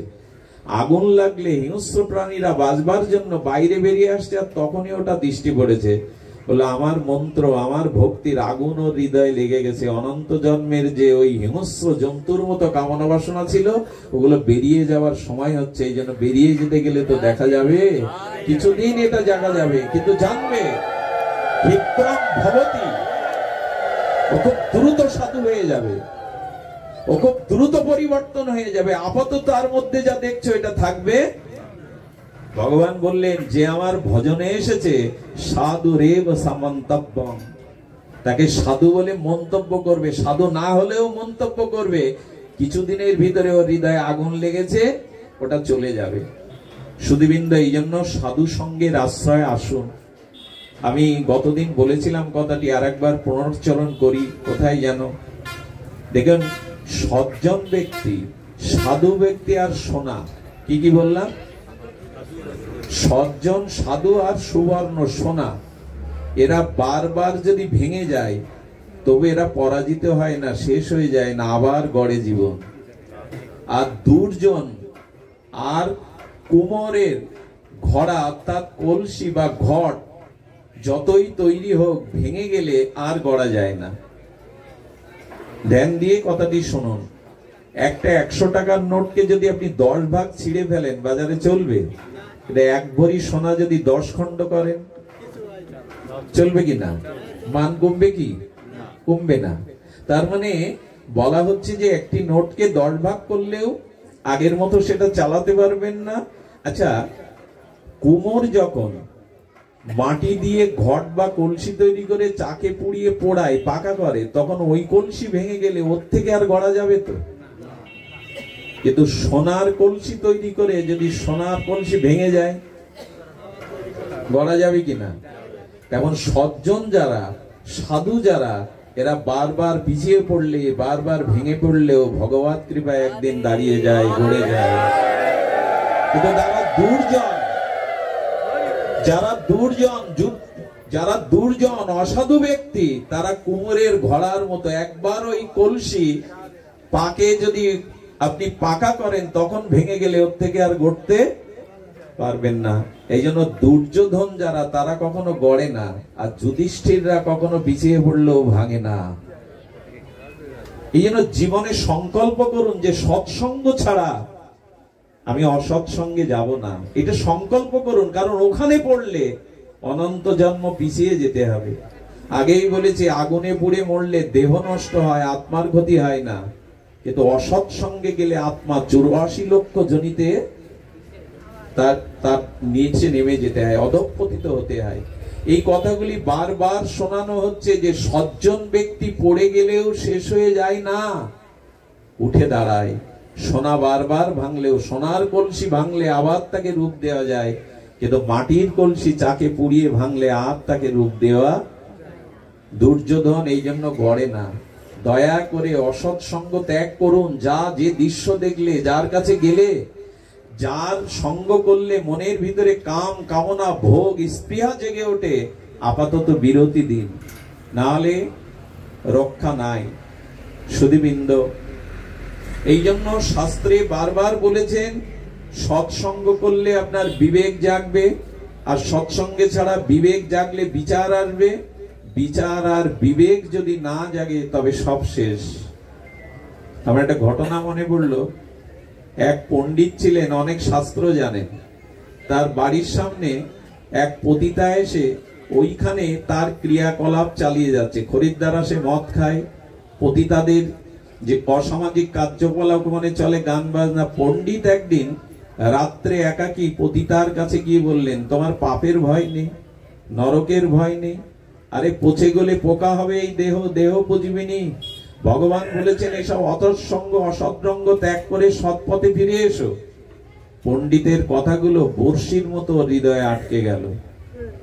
হঠাৎ করেই তো পুরনো অভ্যাস ত্যাগ করতে পারে না, কিন্তু ওর মন, ওর চিন্তা ওই পণ্ডিতের কথায় আটকে গেল। আর পণ্ডিত কি করলো জানেন? সাধুর ওই দরবারে গিয়ে ওকে দেখেছে, ওকে ওই খরিদ্দার পাতি দেখেছে, প্রতিদিন সকাল সন্ধ্যা চেয়েছে তাকে কারা এলো কারা গেল, পতিতা সেজে দাঁড়িয়ে আছে কিনা। ধীরে ধীরে পণ্ডিতের ভাবনার মধ্যে চলে এসছে পতিতার চিন্তা, পতিতা বাড়ির চিন্তা। আর পতিতার মনের মধ্যে ধীরে ধীরে বিচার এসেছে ওনার ওই উপদেশগুলো, ওনার ওই কথাগুলো। কিছুদিন বাদে ঘটনাক্রমে পণ্ডিতের যখন আয়ু শেষ হয়েছে তখন জমদূত এসে হাজির। উনি তো জ্ঞানী পণ্ডিত, বলেন আমি তো জমালয়ে যাব না, এমন কাজ তো করিনি। বলেন জমালয়ে তোমাকে যেতে হবে, সারা জীবন তুমি পণ্ডিত হলে কি হবে? এই সময় তোমার মনের মধ্যে ভাবনা চলছে ওই পতিতার, বিচার চলছে ওই পতিতার, কারণ তুমি রাত দিন শুধু ওই ভাবছো। মানুষ মৃত্যুর সময় যে চিন্তা যে বিচার করে তার গতি তাই হয়। এবং ওই পতিতাকে নিতে স্বর্গের দূত এলো, তার কারণ ওই পতিতা মনে মনে ওই পণ্ডিতের কথাগুলোই, শতোপদেশগুলোই বিচার করছিলেন। যার বিচার যেমন তার গতি বা প্রাপ্তি তেমন। দেখবেন যার মনের মধ্যে যে বিচার চলছে সে সেই পথেই যাবে। সাধু সঙ্গ না করলে আপনার বিচার শুদ্ধ হবে না। এই কথা শুনে গিয়ে কালকে টেলিভিশনের সামনে কোন অশ্লীল দৃশ্য গেলে আপনার বিবেকে বাঁধবে, একটা কুদৃশ্য আমাকে ভাসিয়ে নিতে পারে, আচ্ছা এটা আমি দেখবো না। কোথায় রামায়ণ হচ্ছে, কৃষ্ণ সিরিয়াল হচ্ছে, সেখানে দেই। এই বিচারটা কে এনে দেবে? এমনি এমনি আসবে? লেখাপড়া শিখলে সৎ বিচার আছে, খুব টাকা পয়সা হলে সৎ বিচার আছে। বিচার সাধু সঙ্গ না করলে বিচার কোনোদিন আপনার আসবে না। আপনি দুধ আর জলকে রাজহাঁসের মতো আলাদা করতে শিখবেন না। সাধু সঙ্গই বিচার আসবে, বিবেক জাগবে যে কোনটা করণীয়, কোনটা ত্যাগ করতে হবে আমাকে। এটা যতদিন শুদ্ধ সাধু সঙ্গ না হবে এই বিচার আপনার আসতে পারে না। ঘোল মন্থন করলে, দধি মন্থন করলে তবে মাখন ওঠে, জল মন্থন করলে ওঠে না। তেমন অন্য কিছুর দ্বারা আপনার শুদ্ধ বিবেক জাগবে না, সাধু সঙ্গ করলেই বিবেক জাগবে। আরো দুটি কথা বারবার বলতে ইচ্ছা করে, বারবার বলি। দেখুন এই বিচার বিবেক না থাকলে ভজন পথে এসেও আমরা এগোতে, আপনার যদি সঠিক বিচার না থাকে, সঠিক সুবুদ্ধি না থাকে, এই ভজন পথে এসে শুনেছেন অনেকের পতন হয়েছে। ছিল বাবাজি, এখন সংসারী হয়ে গেছে, আশ্রমের টাকা মেরে দিয়ে আর একটা বিয়ে করে এখন সংসারী। এখন শোনেন না সাধু সমাজের পতন? তাহলে এই পথে এলো, সদ্গুরুদেব পেলো, রাঙা কাপড় পরলো, তারপরেও পতন হলো কেন? এত কিছু জানার পরে, এত কিছু বোঝার পরে এতকাল আশ্রমে মঠে থেকেও পতন হয় কেন? এর কারণ তার বিচার প্রকৃত শুদ্ধ হয়নি। বিচার শুদ্ধ না করে যদি ভগবত পথে আসেন, কামনা বাসনা পদ প্রতিষ্ঠা অর্থের লালসায় আসেন, পরিণাম কি হবে শুনুন। আমি বৃন্দাবনের এক আচার্যের মুখে শুনে স্তম্ভিত হয়ে গেছিলাম। কি অপরূপ সিদ্ধান্ত! আপনারাও শুনুন, আনন্দ পাবেন। এক গ্রামে দুইজন ধনী। এখন এক গ্রামে যদি দুইজন পাশাপাশি ধনী থাকে, তবে এই অহংকারী ধনীদের মধ্যে কি হয় জানেন? প্রতিযোগিতা নেমে যায়, কে কাকে পেছনে ফেলে এগিয়ে যাবে। ভক্ত না হলে দুইজন ধনীর এরকম দশা হয়। কিরকম জানেন? একজন যায় দার্জিলিং এ, আর একজন যায় কোথায় জানেন? কাশ্মীরে। এই দেখ, তুই ভালো জায়গায় যাসনি, আমিও গেছি। পোস্ট দিয়ে দেয় মোবাইলে, আমিও ভালো জায়গায় গেছি। একজন 20 লাখ টাকার কার কিনলে ও 25 লাখ টাকার কেনে, দেখাতে হবে তো ওর থেকে আমি বড়। এই করতে করতে অহংকার এত বৃদ্ধি পেয়েছে, কেউ কারোর পেছনে ফেলতে না পেরে ওদের ভিতর হিংসার আগুন চলছে, রাত দিন প্রতিযোগিতা নেমে গেছে। এলো শিবরাত্রি। কোন রাত্রি?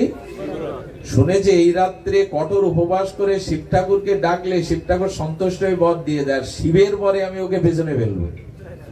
শিবরাত্রির দিনে নির্জল অবাস করে কাশিতে গিয়ে এক বিল্ল বৃক্ষের তলে বসে ওম নমঃ শিবায়, এটাও জানতে পেরেছে। সোচ লাগানো আছে, ও কি করছে? বলে ও যখন শিবরাত্রি ব্রত করে তপস্যা করছে আমাকে পরাজিত করবে বলে, আমিও ব্রত থেকে কাশিতে গিয়ে ও গাছতলায় বসে ওম নমঃ শিবায়, ওম নমঃ শিবায়। আশুতোষ তো অল্পতে সন্তুষ্ট হন। আশুতোষকে মা পার্বতী বলছেন, হে ভগবান, ওরা নির্জলা থেকে কঠোর ভাবে ওম নমঃ শিবায় শিবায় জপ করছে, আপনি ওদের দেখা দিন, করুণা করুন, বর দিন। ওদের বিচার অশুদ্ধ, ওরা একে অপরকে পেছনে ফেলবে বলে করতে আসছে, ওদের কাছে গেলে ওদেরই বিপদ। তবু মাতা পার্বতী যা বলেন শঙ্কর তাই শোনেন। শঙ্করকে তখন বলছে তোমার কথাই যাচ্ছি, তবে ওদের কি হবে আমি বলতে পারি না, আমি মঙ্গলময়, কিন্তু ওদের যা বিচার তাতে আমি মঙ্গল করতে পারবো কিনা জানি না। প্রথমে এসেছে বিষ্ণুরামের কাছে, বিষ্ণুরাম তাকিয়ে দেখো তোমার ইষ্ট তোমার সম্মুখে। ভগবান শঙ্কর এসেছেন, ষষ্ঠাঙ্গ প্রণাম করে বলছেন প্রভু আমি তো বিষ্ণুরাম আর শিবরাম, আপনি আমাকে আগে দেখা দিলেন না ওকে আগে দেখা দিলেন, আগে বলুন। তখন বলছে না তোমার কাছেই প্রথমে এসেছি, তুমি বর চেয়ে নাও।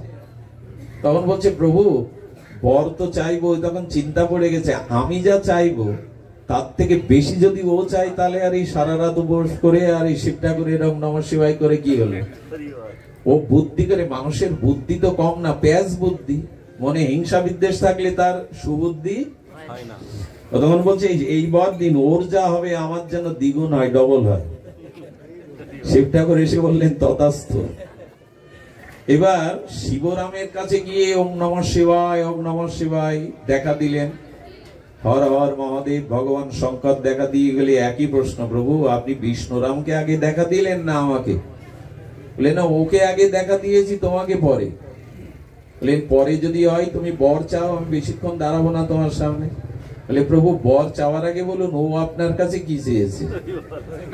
তখন বলছে ও চেয়েছে তোমাকে আমি যা দেবো তার থেকে যেন ওর ডবল হয়।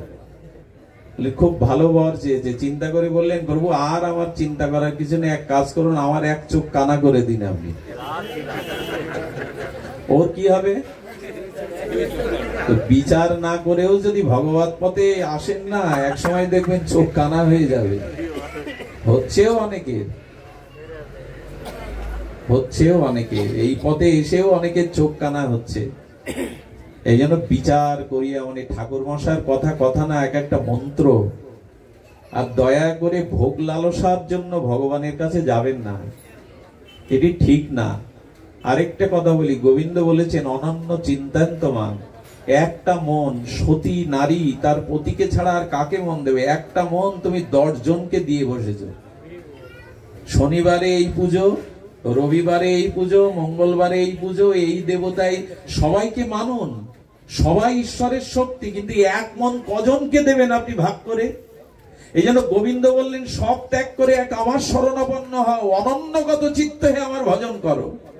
আরে মায়েরা এখনো সুচের ছিদ্রের মতো সুতো পোড়াতে গেলে আঁশ থাকলে পরে মায়েরা কি করে, বুদ্ধি করে গাড়ের লালা দিয়ে আঁশগুলো এক করে তবে ছিদ্রের মধ্যে দেয়।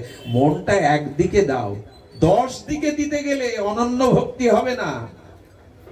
মনটা একদিকে দাও, সবাইকে মানো, সবাইকে শ্রদ্ধা করো, কিন্তু এক মন কজনকে দিয়ে বেড়াবে তুমি? অনন্য ভক্তির পথে এসো, অনন্য চিন্তান্তমা, অন্য চিন্তা, অন্য কারো চিন্তা করার দরকার নেই, একমাত্র আমার চরণে শরণ নিয়ে আমাকে ভজন করো।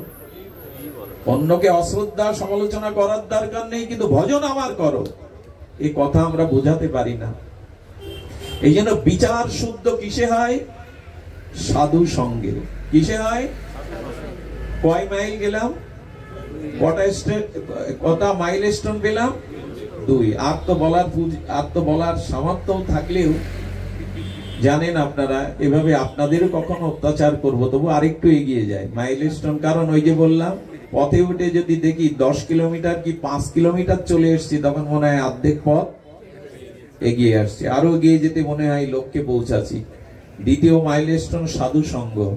তৃতীয়টা হলো ভজন ক্রিয়া। তৃতীয়টা হলো আমরা কিন্তু ভেতরের যাত্রায় চলেছি, ভগবানের পথে যাত্রায়। বাইরের যাত্রায় মাইল স্টোন, আর গোবিন্দের চরণে পৌঁছানোর ভেতরের মাইল স্টোন তৃতীয়টা হলো ভজন ক্রিয়া। ভগবানের ভজন না হলে মুখে কিছু হবে না, ভজন করো। আচ্ছা, এই ভজন আপনাকে নিজে শ্রদ্ধাটা সাথে রেখে, সাধু সঙ্গ সাথে রেখে, এক একটি কিন্তু পরিপূরক। আচ্ছা, রড যখন গুড় হলো, গুড়ের মধ্যে রস নেই। গুড় যখন চিনি হলো, চিনির মধ্যে রস নেই। চিনি যখন মিশ্রি হলো, মিশ্রির মধ্যে রস নেই। আচ্ছা, দুধ যখন দই হলো, তখন দুগ্ধের কিছু ক্রিয়া গুণ ওর মধ্যে থাকবে না? থাকবে। ঘি পর্যন্ত গেলেও দুধের ক্রিয়া ওর মধ্যে থাকবে। এর এক একটা মাইলস্টোন, এক একটা সিঁড়ি কিন্তু পেছনটাকে সাথে নিয়ে। প্রথমে শ্রদ্ধা এলো, শ্রদ্ধাই সাধু সঙ্গের কাছে নিয়ে গেল, সাধু সঙ্গ থেকে শ্রদ্ধা শাস্ত্রীয় হলো, শাস্ত্রীয় শ্রদ্ধা এলো, তখন ভজন না করে আর পারবে না। কারণ শাস্ত্রীয় শ্রদ্ধা এলেই ভজন আপনাকে করতেই হবে। সাধু সঙ্গ করলে যখন আপনার মধ্যে বিচার এলো, তখন ভজন করতে হবে। কেন জানেন? যখন এই বুদ্ধি এসে গেল, সংসারের আর যা কিছু করছি এটা সার নয়, ভগবানের ভজনটাই হলো সার। এটা সাধু সঙ্গে এই বুদ্ধি আসে। একবার এই বুদ্ধি এলে তখন ভজন না করে আপনি থাকতে। আচ্ছা, তৃষ্ণা লেগেছে, কাউকে খোসামত করতে হয় জল খাও? একটু কথা বলুন। যার গভীর তৃষ্ণা লেগেছে তাকে প্রেরণা দিতে হয়, ঠেলতে হয় জলের কাছে যাও। যখন বুঝতে পারলেন সংসার অসার, সংসারে সার নেই, তখন আপনি ভজনে চলে যাবেন। কিন্তু সহজে বিচার না আসলে হয় না। ঘটনা মনে পড়ে, দিল্লিতে এক পাঠক পাঠ করছেন আচার্য। দিল্লির এক শিল্পপতির ছেলে, একমাত্র ছেলে, অডেল ধনসম্পত্তি, বিয়ে করেছে মাত্র 7 দিন। আর 7 দিন বিয়ে করলে যুবতী সুন্দরী স্ত্রীর প্রতি তার প্রবল মোহ। পাঠে শুনেছেন এ জগতে ভগবান ছাড়া, রাধারানী ছাড়া কেউ কারোর মনের মতো হতে পারে না, কেউ কারোর নয়। জগতে স্বার্থের জন্য আমার করে, কিন্তু প্রকৃত অর্থে কেউ কারো ব্যথা নিতে পারে না। এই প্রকৃত অর্থে জগৎ সংসারে ভগবান ছাড়া তোমার কেউ আপন নেই। এই কথা শুনে ওর বিশ্বাস হচ্ছে না। কারণ বড় লোক তো, ধনী তো, সবাই ঘিরে তাকে বাসে, আমার করে, সেবা যত্ন করে।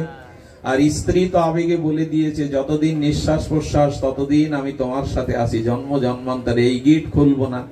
যা হয় আর কি নাটকের সংলাপ, আমি তোমার তুমি আমার, এই করে বাঁধনে ফেলেছে। পাঠের পরে বলছেন, বাবাজি সব কথা মেনে নেওয়া যায় না।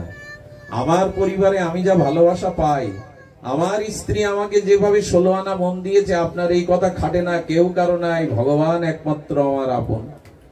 বাবাজি বললেন, তোমার ঠিকানাটা দিয়ে যাও, আমি কালকে তোমার ওখানে যাব, কিন্তু তোমার কে কত আপন, কে কত ভালোবাসে আমি নিজে গিয়ে তোমার বাড়িতে প্রমাণ করে আসবো, তোমার বুকে হাত দিয়ে। কিন্তু আমার কথা শুনতে হবে। বললো কি? বলে কালকে সকালে, দুপুরে পারো, বিকালে পারো, সব আত্মীয় স্বজন, নিকট আত্মীয় যারা তোমাকে খুব ভালোবাসে, বাবা মা স্ত্রী শালা সম্বন্ধী কুটুমকে একটা নিমন্ত্রণ করো, করে বিকেলে 1 কাপ চা খেতে চাইবে স্ত্রীর হাতে। ওই চাটা খাওয়ার পরে বুকে একটা ভীষণ যন্ত্রণা অনুভব করে ছটফট করতে থাকবে, ভয় নেই আমি ওখানে উপস্থিত হব।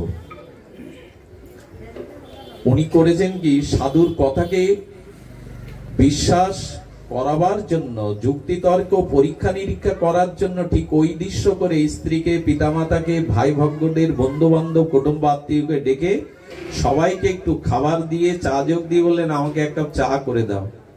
প্রেয়সী সুন্দরী চা দেওয়ার সাথে সাথে মনে পড়ে যে বুকের বাম পাশে চেপে ধরে উনি ছটপট করতে শুরু করেছেন। যেই ছটপট করছেন, চোখ টোক একেবারে উদ্যোগামী হয়ে, যখন মুমূর্ষ রোগী যেমন করে, তাড়াতাড়ি ডাক্তার, হাসপাতাল, এই করতে করতেই বাবাজি মহারাজের উপস্থিত আগেই বলা ছিল।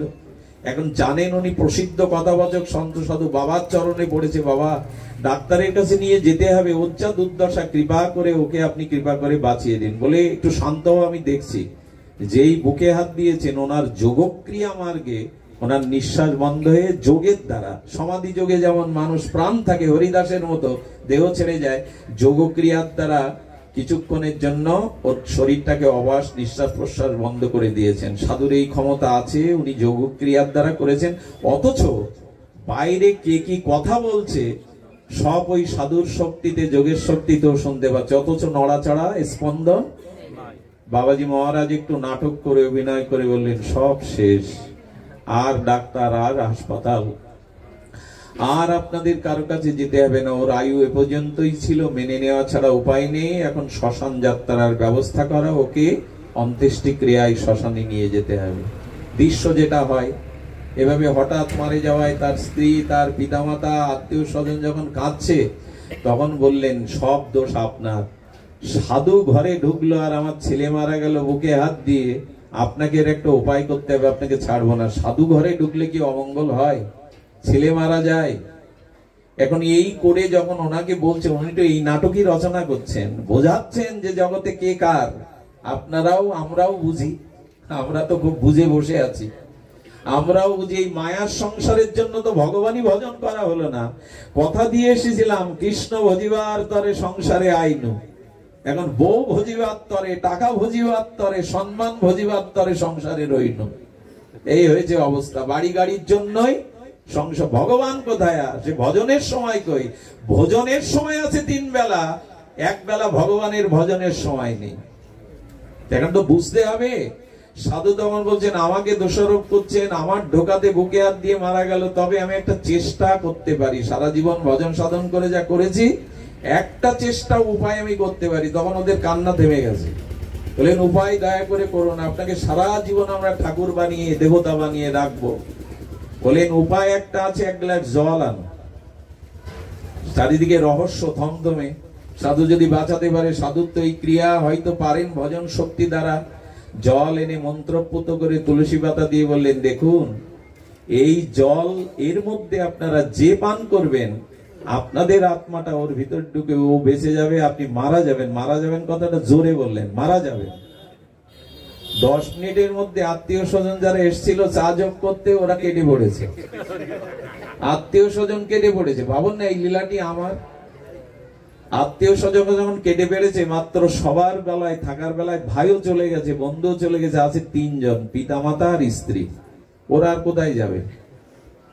তখন সাধু এগিয়ে বলছে সবাই তো, ও কিন্তু সব শুনছে শুয়ে শুয়ে। ওর কিন্তু বাহ্যিক চেতনা না থাকলেও ভেতরের চেতনা সাধু কৃপায় আছে, ও শুনছে। বাবাকে বলছেন আপনি বৃদ্ধ হয়েছেন, আপনার যুবক ছেলে, আপনার পরেই তো উত্তরাধিকারী ও সবকিছুর। আপনি জলটা খান, আপনি খেলে ও মারা যাবে। কিছুক্ষণ কান্না থেমে যাওয়ার পর বলছে দেখুন ছেলেটা আমার বটে বড় হয়েছে বটে, কিন্তু দায়িত্ব নেওয়ার মতো বুদ্ধি জ্ঞান, সব ব্যবসা তো আমি সামলাই, সবকিছু তো আমার হাতেই।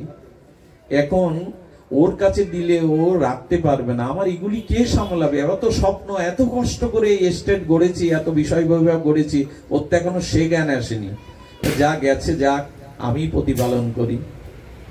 বাবা সরে দাঁড়ালো। মাকে বলছেন মার থেকে দরদ তো জগতে কারো নাই, তা আপনি এই জল পান করে আপনার সন্তানের জীবনের বাঁচান। আপনি তো বৃদ্ধ হয়েছেন। বললেন বাবা এক মুখে 2 কথা কেন বলছেন?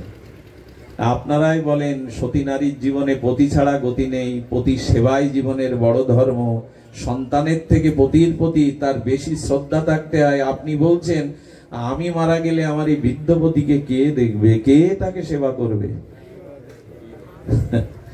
বাকি থাকলো কে? এগুলো মনে পড়ে? পরে মনে পড়ে বললে মনে পড়ে না। ওই জায়গায় গেলে সব হারিয়ে ফেলি আমরা, ওর মধ্যে গেলে সব হারিয়ে ফেলি আমরা। সংসার এমন একটা মায়ার জায়গা, এখানে গেলে সব। ব্রহ্মাও কাঁদে মাঝে মাঝে, মায়ার ফাঁদে পড়ে ব্রহ্মাও মাঝে মাঝে কাঁদে।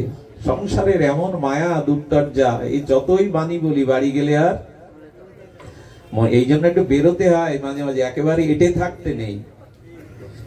পিঁপড়ে চিটে গুড় খেতে গিয়ে যদি খুব গভীর ভাবে খেয়ে যায়, ওর মধ্যেই চ্যাপটা হয়ে মরে থাকে। কিছু চালাক পিঁপড়ে আছে, অল্প খায় আর হুল ওপরের দিকে রাখে যাতে বেরিয়ে আসতে পারে। সংসারে মায়া মমতা ভালো, অত ভালো না। ওইভাবে আটকে খেলে আর বেরোনো হবে না।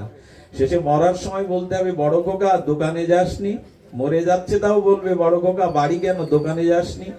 ওই দোকানের কথাই তো ভেবেছে সারা জীবন। তো মরার সময় বলবেটা কিসে? এই জন্য দয়া করে একটু বেরোন ঘর থেকে, মোহ থেকে। ওদিকে কর্তব্য করুন, ওখানে দায় দায়িত্ব পালন করুন, কিন্তু একেবারে সমস্ত জীবনটা দিয়ে দেন না। স্ত্রী তখন বলছেন দেখুন আমার বাবা মা আমাকে বিয়ে দিয়েছে, ওর হাত ধরে 7 দিন মাত্র বিয়ে হয়েছে। আমি কেন ওর দায় নিতে যাব? আমি কেন ওর ভার নিতে যাব? অদিষ্টে যদি লেখা থাকে বৈধব্য, কিছু করার নেই, কিন্তু ও পান করে আমি আমার জীবন দিতে পারবো না। বুকে হাত বুলিয়ে দিয়ে চোখের দিকে তাকে একটা কথাই বলেছিলেন, সংসারে আরো সুখ চাস, সংসার আরো প্রিয়জনের সন্ধান চাস। এই দৃশ্য যদি আপনার আমার বেলায় ঘটে, একই দৃশ্য ঘটবে। সুধীজন, এটা মায়ার সংসার, এই জগৎ বড় নিষ্ঠুর হয়ে গেছে আগের থেকে। বিদেশ থেকে দিন মজুরি খেয়ে টাকা পাঠায়, 2 বছরের ছেলে আর ঘরে সুন্দরী স্ত্রী। ওগো, ছেলেটাকে ভালো দুধ কিনে দিও, মানুষ করো। পরকিয়াতে জড়িয়ে সন্তানকে কেটে কেটে বস্তায় করে নদীতে দিয়ে পরপুরুষের হাত ধরে চলে যায় ওই স্বামীর জমানো টাকা নিয়ে। এই হলো সংসার। এই সংসারের বাস্তবতা বড় দূর। অগ্নি সাক্ষী করে, বেদ সাক্ষী করে, বাবা মাকে ত্যাগ করে, সহায় সম্বল ত্যাগ করে স্ত্রী হয়ে আমার ঘরে এলো, পিটিয়ে তাকে মেরে বিষ ঢেলে দিয়ে আত্মহত্যা বলে প্রচার করে দিলাম। এই সমাজে, এই সংসার এত নিষ্ঠুরতা। এখানে স্বার্থ ছাড়া আপনাকে ভালোবাসার মানুষ খুবই কম। এই জন্য দয়া করে শাস্ত্র বলেছে, এত মোহে জড়াতে যেও না। অনর্থ নিবৃত্তি মানে এরাই তোমার চিরদিনের কেউ না। এদের প্রতি দায়ী দায়িত্ব পালনের পরে মন, অনুরাগ, ভালোবাসা ভগবানকে দাও। যদি ভগবানকে দিতে পারো তো বেঁচে গেলে। ছোট্ট একটা কথা, ভগবানের থেকে জগতে কাউকে আপন জায়গায় বসাতে যাবেন না, জীবন ছিন্ন ভিন্ন হয়ে যাবে। ভগবানের থেকে কারো প্রতি টান, অনুরাগ, আপনত্ব অন্য কারো বসাতে যাবেন না, এটা ছিন্ন ভিন্ন হয়ে যাবে জীবন। যাচ্ছেও তো তাই। তার থেকে দরদি, তার থেকে আপনজন অনন্ত ব্রহ্মাণ্ডে কোথাও নাই। আপনি না চাইলেই মায়ের বুকে দুধ দিয়েছেন, আপনি না চাইলেই অক্সিজেন দিয়ে আপনাকে বাঁচিয়ে রেখেছেন। চন্দ্র সূর্যের আলো, এই জগতের বিশ্ব প্রকৃতির সব আপনার জন্য ঈশ্বর সৃষ্টি করেছেন। সুধীবৃন্দ, এই জগতে যে সোনা দেখেন ওটাও মাটির থেকে তৈরি। এই যে খনিজ সম্পদ সোনা, এটা কোথা থেকে হয়? কোটি কোটি বছর মাটি থেকেই আমাদের এই খনিজ সম্পদ গুলো আসে। এগুলো সব একদিন মাটি হবে, মহাপ্রলয় এটি মাটিতেই মিশে যাবে। সবকিছুই মাটি, দেহটাও মাটি।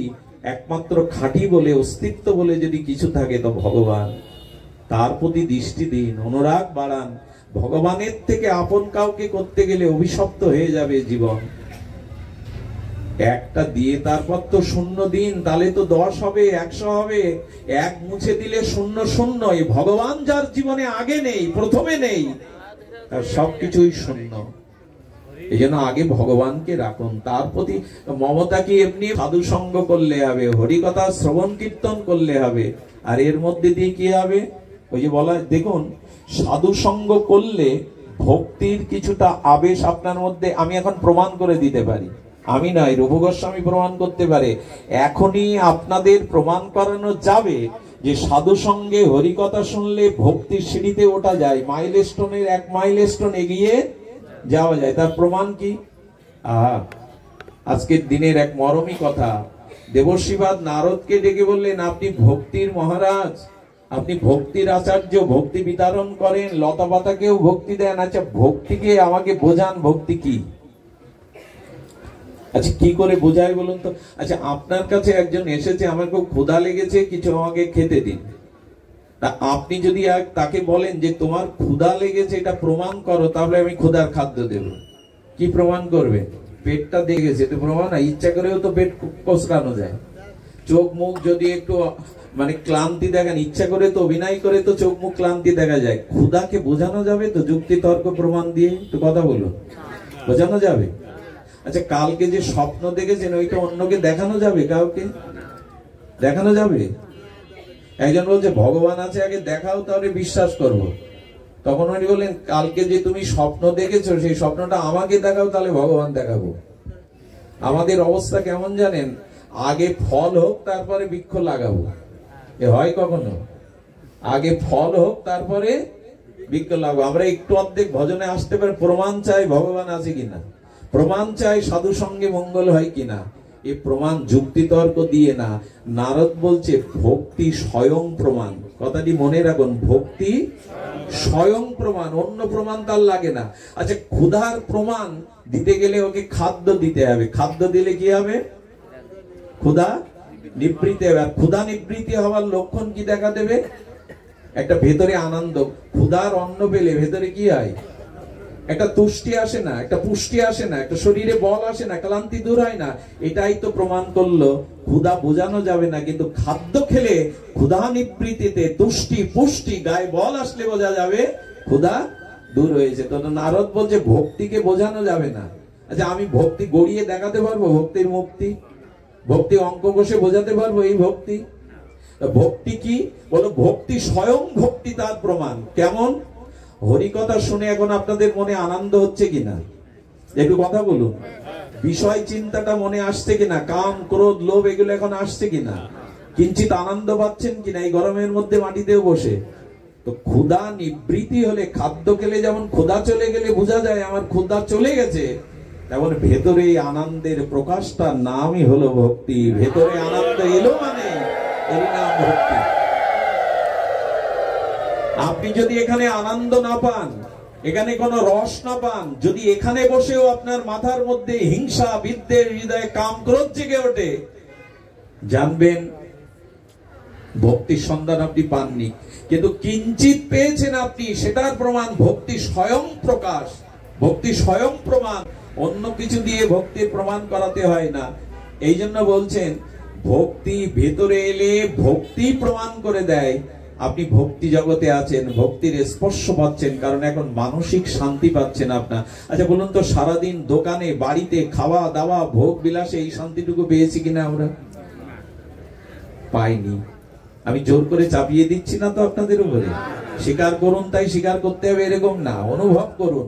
আমার মতে ধর্মটা অনুভূতির, বাক্যের না, অঙ্গভঙ্গিমার না, নাচা গাওয়ার না। ধর্মটা হলো অনুভূতির। এই অনুভূতিতে আনুন যে 2 বছর সঙ্গ করে আপনার কিছুটা হলেও মন নিয়ন্ত্রণ হয়েছে কিনা।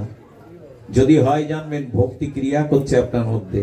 যদি আনন্দ পান, অর্থাৎ আনন্দই হলো ভক্তির প্রকাশ। নির্মল শুদ্ধ আনন্দই হলো হৃদয়ের উৎসারিত স্বতঃস্ফূর্ত আনন্দই হলো আপনার জীবনে ভক্তি এসেছে, আপনার জীবনে ভক্তি প্রবেশ করেছে।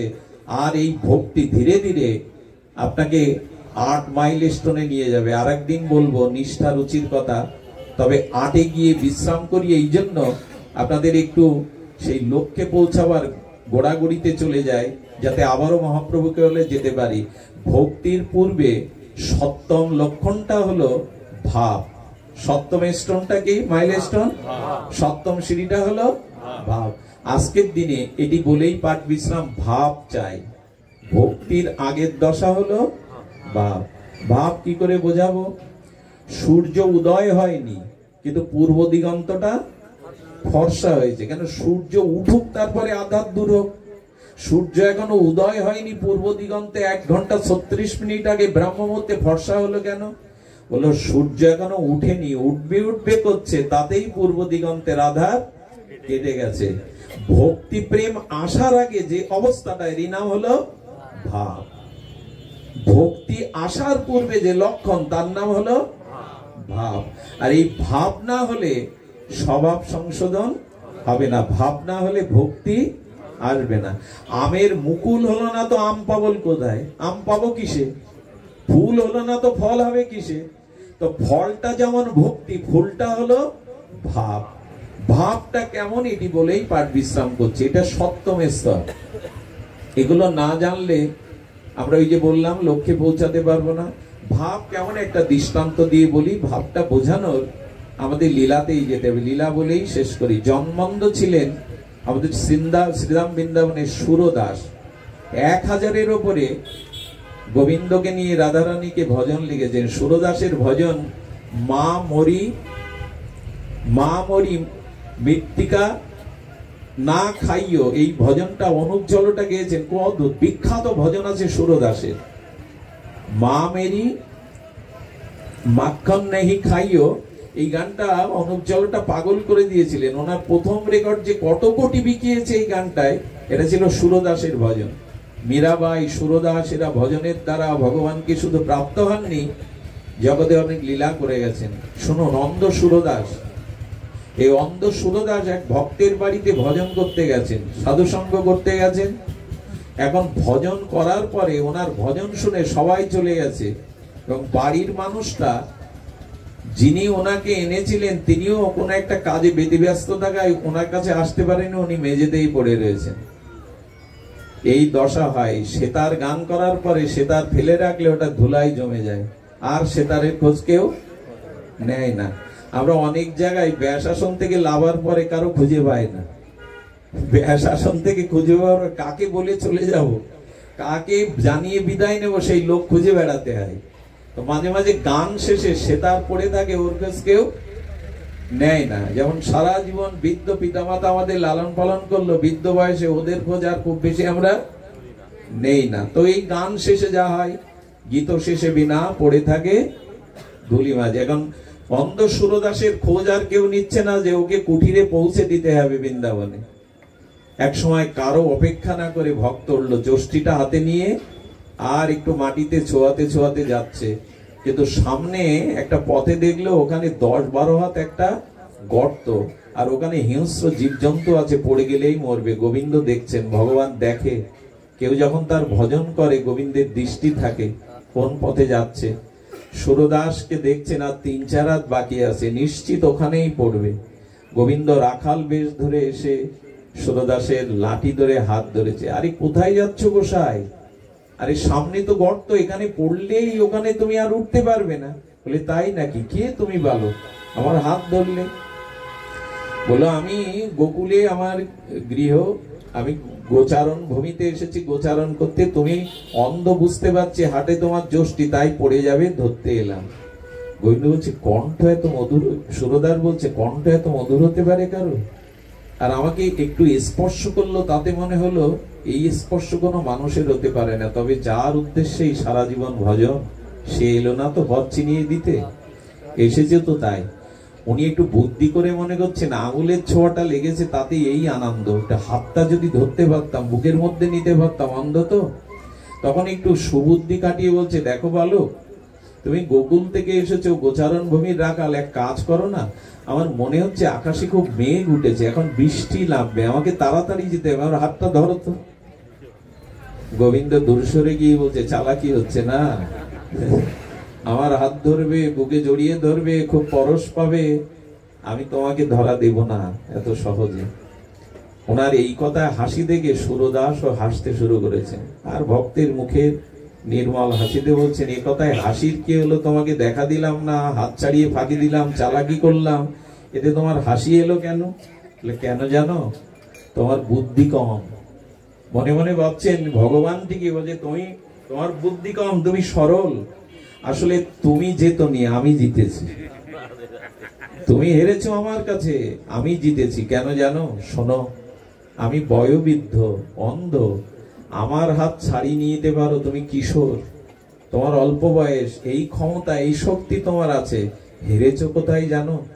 হাত থেকে ছাড়িয়ে দূরে যেতে পারো, কিন্তু আমার হৃদয় থেকে চলে যাওয়ার ক্ষমতা তোমার, আমার হৃদয় থেকে চলে যাবে, এইখানেই তুমি হেরে গেছো গোপাল। গোবিন্দের চোখে জল এসেছে আনন্দে। আহা, দেখুন তো ভাব কেমন জিনিস, আমি ভাবটা বোঝাচ্ছিলাম না, সূর্য ওঠার আগে ভাব কেমন জিনিস দেখো। বলে হেরে গেলে তুমি। গোবিন্দ অবনত মস্তকে চোখের জলে সজল নয়নে বললেন, ভক্তের কাছে হেরে যাওয়াই তো আমার আনন্দ। আমি সব জায়গায় স্বাধীন, কিন্তু ভক্তের কাছে পরাধীন হলে আমার জিত হয়। আমার কাছে ওটা পরাজয় নাই। ছোট শিশু যেমন মা তার কাছে হেরে গেলে, ছোট শিশু মার কাছে কুস্তি করছে, মা ইচ্ছা করে হেরে পড়ে গেল, সন্তান বলছে আমি জিতে গেছি, মা হেরে গেছে, এটা মায়ের কি পরাজয়? তেমনি ভগবান ভক্তের কাছে হেরে গিয়ে বলেন, এটাই আমার প্রকৃষ্ট জয়। ভগবান সবখানে স্বাধীন, একটা জায়গায় কেবল পরাধীন, ভক্তের কাছে তিনি পরাধীন। সুরদাসকে বলছে, সুরদাস সত্যিই তুমি আমাকে হারিয়ে দিয়েছো? মনে মনে বললেন, গোবিন্দ মনে করছেন মনে মনে আমি কি দেখা দিই? সুরদাস তখন বলছেন, মনে মনে যেটা ভাবছো সেটাও আমি বুঝতে পেরেছি। ভগবান আর ভক্তের মনে, মা যেমন সন্তানের ব্যথা মুখ দেখে বুঝতে পারে তার মনের কথা, মাকে ফাঁকি দিতে যাবেন না, উনি সব জানেন আপনার মুখ দেখে। ওনার পেটেই তো এসেছেন, তেমন ভক্ত বোঝে। তখন সুরদাসকে বলছে, প্রভু তবে শুনে রাখো, আমাকে দেখা দিতে চাইছো তো? আমি তোমার একার দেখা দেখবো না, যেদিন রাধা রানীকে বামে নিয়ে আসবে সেই দিন ছাড়া আমি তোমাকে দেখবো না। এই দেখো, রাধা রানীর চরণে নিষ্ঠা হলে কি হয়। গোবিন্দ মনে মনে করলেন, ওর দৃষ্টি ফিরিয়ে দিয়ে, দিব্য দৃষ্টি দিয়ে আমি দেখা দেই। সুরদাস অনুভাবে ভাবে বুঝতে পেরেছে ভগবানের চোখে জল, তিনি আমায় দর্শন দিতে চাইছেন। বললেন, না, যার জন্য সারা জীবন জন্মন্ধ হয়ে ব্রজে পড়ে রয়েছি, সেই ঠাকুরানী যদি কখনো আসে তোমার বামে দাঁড়িয়ে, সেদিনই কেবল আমি তোমায় দেখব। এরা হলো রাধা নিষ্ঠ। গোবিন্দ আরো প্রসন্ন হলেন, কারণ রাধা রানীকে যারা ভালোবাসে গোবিন্দ তাদের প্রতি, দেখুন একা কৃষ্ণকে ভজন করলে আপনি কৃষ্ণ পেতেও পারেন, নাও পেতে পারেন, কিন্তু রাধা রানী সহ ভজন করলে কৃষ্ণ বাধ্য আপনাকে প্রেম দিতে। রাধা রানী প্রেম, রাধা রানী পূর্ণাঙ্গ লাদিনী শক্তি। কান টানলে তো মাথা আসবে। এক বাবাজি মহারাজ বৃন্দাবনে যেতে গিয়ে, বৃন্দাবন তো কাটার দেশ, ওখানে বাবলা কাটা, কত কাটা, জটা বাবার জটা বেঁধে গেছে সেই কাটাতে। যেই বেঁধে গেছে, বাবার ভক্তরা বলছে বাবা বেঁধে গেছে ছাড়িয়ে দি। সাধুদের তো রাগ হয়, কিছু কিছু সাধু ত্যাগী বৈরাগ্যীদের একটু ক্রোধ হয়, বলে তোরা বাঁধিয়েছিস, তোরা ছাড়াবি? বলে বেঁধে গেছে আমরা ছাড়িয়ে দিব, চলে যা, যে বেঁধেছে সেই ছাড়াবে। বৃন্দাবন তোদের না, বৃন্দাবন রাধা রানীর। আচ্ছা, সারাদিন ওই জটা বেঁধে গেছে, সারাদিন দাঁড়িয়ে থাকলো না গে না দে। বাবাজিকে অনেকেই চেনেন বৃন্দাবনের, সবাই এসে বলছে বাবা একটু কৃপা করুন আমরা ছাড়িয়ে দিই। আপনি এক পায়ে দাঁড়িয়ে আছেন সারাদিন, বাদি গেছি তো তোমরা ছাড়াবে? যে বাদিয়েছে সে ছাড়াবে। ওই রাধারানী চরণই ছাড়া তোরা বোঝে না। গোবিন্দ সন্ধ্যার একটু আগে চিন্তা করলেন, ব্রজে এইভাবে পায়ে দাঁড়িয়ে না খেয়ে না দে। গোবিন্দ বালকের বেশে এসে বলছেন বাবা আমি ছাড়িয়ে দিই। কে তুমি? বলে বিশ্বাস করো আর না করো আমি কৃষ্ণ, আমি গোপাল লালা। আমার বলে তোমার পিতামাতার নাম কি? অনেকের তো কৃষ্ণ নাম হতে পারে। বললো নন্দ যশোদা ও নন্দ বাবা। বললেন আমার বিশ্বাস হয় না। সত্যি কি বিশ্বাস হয় না? কৃষ্ণকে দেখলে এদের ভুল হয়? চাইছে কাকে বলুন তো? কৃষ্ণকে। কাকে চাইছে? রাধারানী। বললেন আপনাকে প্রমাণ করাতে হবে যে আপনি কৃষ্ণ। নন্দ বাবার পিতামাতাকে এনে যদি দেখাতে পারেন, ভগবান তার অলৌকিক কৃপা শক্তিতে ভক্তের দুঃখ দূর করার জন্য নন্দ বাবা মা যশোদাকে এনেছেন। বলছে এইবার কি যুক্তি দেই? জটা বাবা দাঁড়িয়ে দাঁড়িয়ে যুক্তি দিচ্ছেন, দেখো এখন নকল করে বাবা মাও 200-500 টাকা দিয়ে সাজিয়ে আনা যায়, আমি বিশ্বাস করব কি করে এরাই নন্দ পিতা? ভগবান বলছে এর কাছে কোনো যুক্তি খাটবে না। বলে একটা তো যুক্তি দাও যে কি আনলে বিশ্বাস করবে যে আমি কৃষ্ণ ব্রজের। রাধা রানীকে বামে নিয়ে যদি দেখা দিতে পারো, দাঁড়াতে পারো, বুঝবো তুমি কৃষ্ণ। আহা, এর একটু নিষ্ঠা রাধা রানীতে যদি দেখা দিতে পারো। রাধা রানীকে স্মরণ করলেন গোবিন্দ, এরা তোমার ভক্ত, আমাকে মানে তোমার জন্য, আমাকে মানে তোমার জন্য। রাধা রানী কৃপা করে এসে দেখা দাও। রাধা রানী বামে দাঁড়ালেন, দাঁড়িয়ে প্রণত হয়ে রাধা রানীর স্পর্শে খুলে দিলেন, চরণে পড়ে গেলেন। চরণে পড়ার পরে বলছেন এত কেন আমাকে আসতে হলো কেন? রাধা রানী বললেন শুধু তোমাকে দেখার জন্য। আমি কি জানি না উনি কৃষ্ণ? উনি কি আমার বাঁধন খুলে দিতে পারতেন না? আসলে এটি করলাম রাধা রানী তোমার চরণটা দর্শনের জন্যই তো ব্রজে পড়ে রয়েছে এতকাল। সুরদাস বলছে যেদিন বামে প্রেমময়ীকে নিয়ে এসে দাঁড়াবে যুগলে, সেই দিন দেখবো আজ ফিরে যাও। আশ্চর্য দে রাধা রানীর চরণে ভক্তি। দেখুন এই দামোদরে একটা কথা বলি, যশোদার বাঁধন খুলে দিয়েছিল নন্দ বাবা, কিন্তু রাধা রানীর গোপীদের প্রেমের বাঁধন গোবিন্দ খুলতে পারেননি, এই জন্য ঋণী হয়ে গেছিলেন। যশোদার বাঁধন তো নন্দ বাবা খুলে দিয়েছিল, কিন্তু রাধা রানী গোপিকাদের প্রেমের বাঁধন গোবিন্দ খুলতে পারেনি বলে ঋণগ্রস্ত হয়ে গৌর হয়ে এলেন, যে তোমাদের ঋণ আমি শোধ করতে পারিনি গোপীগণ। রাধা রানী তাই গৌর হয়ে রায়ের ঋণ 3 বাঞ্ছা পূরণের জন্য চলে এসেছিলেন। সুরদার বসে বসে কুটিতে ভজন করছে, ভজন করলে গোবিন্দ বলছে চলো ওকে কৃপা করো, তবে তুমি আগে যাও, তোমাকে ছাড়া দেবে না, দর্শন চাইও না। রাধারানী যখন আসছেন ওনার নুপুরের ধ্বনি বেজে উঠেছে। আচ্ছা একটা কথা বলি, রাধারানীর চরণের নুপুর আর আমাদের সাগরাদের কাছে চরণের নুপুর এক হবে কি? রাধারানীর প্রতিটি অঙ্গ রাধারানী, ওনার প্রসাদী, ওরা কথা বলে, ওরা কৃপা করতে পারে। ওটা আমাদের দেশে সোনাদানা দিয়ে তৈরি না। রাধারানীর অঙ্গের বসনটাও রাধারানী, রাধারানীর অঙ্গভূষণটাও রাধারানীর শক্তি সঞ্চার করে। সুধীবৃন্দ যেমন নিত্যানন্দ প্রভুর কাপড় বেঁধেছিল যারা একদিন প্রসাদী কাপড়, তাদের সব প্রেম ভক্তি হয়ে গেছিল, মধ্যেই কৃষ্ণ ভক্তি, কাপড়ে ভক্তি ছিল। সুধীবৃন্দ এই জন্য সাধু যে আসনে বসে ওই আসন মারাতে নেই, পা দিতে নেই, ওর ভিতরে সাধুর ভজন শক্তি থাকে, এই জন্য ওটাই বসতে নেই, ওটাতে ডিঙিয়ে যেতে, গুরুজনদের কোনো পাত্র ওইভাবে ডিঙাতে নেই, অমর্যাদা করতে নেই, ওর মধ্যে ওতে শক্তি, বরঞ্চ মাথায় নেওয়া যায়। বুকে নিয়ে যায়, ওনার শক্তিটা ওর মধ্যে থাকে, স্মৃতিটা ওর মধ্যে থাকে। তো রাধারানী যখন নুপুর বাজছে তখন সুরদাস বুঝতে পেরেছে নুপুর ধ্বনি আর কারো হৃদয় উতল হয়ে যাচ্ছে। রাধারানী সামনে এসে নুপুর পায়ে দাঁড়িয়ে ওনার ভজন শুনছে। দেখুন, ভক্তের ভক্তি মাখা ভজন গুণকীর্তন রাধারানীকেও বিবাস করে দিয়েছে। সুরদাস রাধারানীর চরণের দিব্য গন্ধ পেয়ে, নুপুরের ধ্বনি পেয়ে বুঝতে পেরেছে। উনি বুঝতে পেয়ে কি করেছেন জানেন? ওনার অনুমান অনুভূতিতে ফস করে চরণে পড়ে নুপুরটাই জড়িয়ে ধরেছেন। যেই নুপুরটা ধরেছে রাধারানী চরণ টেনে নিয়েছেন, কিন্তু নুপুরটা ওর হাতে রয়ে গেছে। রাধারানী দুপা পিছিয়ে গিয়ে বলছে, বাবা নুপুরটা আমার, আমি বসন্ত রাসে এখন যাব, আমার পায়ের নুপুর প্রয়োজন, আমায় দাও। তাহলে আমি তো জন্মান্ধ, নুপুর তোমার কিনা তা তো আমি বলতে পারবো না, প্রমাণ না হলে তো আরেকজন এসে বলবে নুপুর আমার, আমি তো অন্ধ জন্মান্ধ, বুঝবো কি করে? ভক্তের প্রেমের ভাবের ফাঁদে ভগবান পড়ে যায়। রাধারানী তখন বলছেন, প্রমাণ করতে গেলে তো তোমাকে দেখতে হবে আমার আর এক পায়ের নুপুর এই নুপুর কিনা। রাধারানী কৃপা করবেন বলে এসেছেন, চোখে হাত বুলিয়ে দিলেন। করপল্লবের প্রেমময়ীর হস্তে দৃষ্টি ফিরে পেলে যখন রাধারানীকে দেখলেন, দেখেই সাষ্টাঙ্গে লুটিয়ে পড়ে বলছেন, হে প্রেমময়ী, সারাটি জীবন পড়ে রয়েছে এই চরণ দর্শনে, ভাব বিকারে প্রায় মূর্ছিত প্রেমে। প্রেম এসে গেল। রাধারানী বলছেন, একটা বর চাও সুরদাস, সারাটা জীবন ভজন করেছো, একটা বর চাও।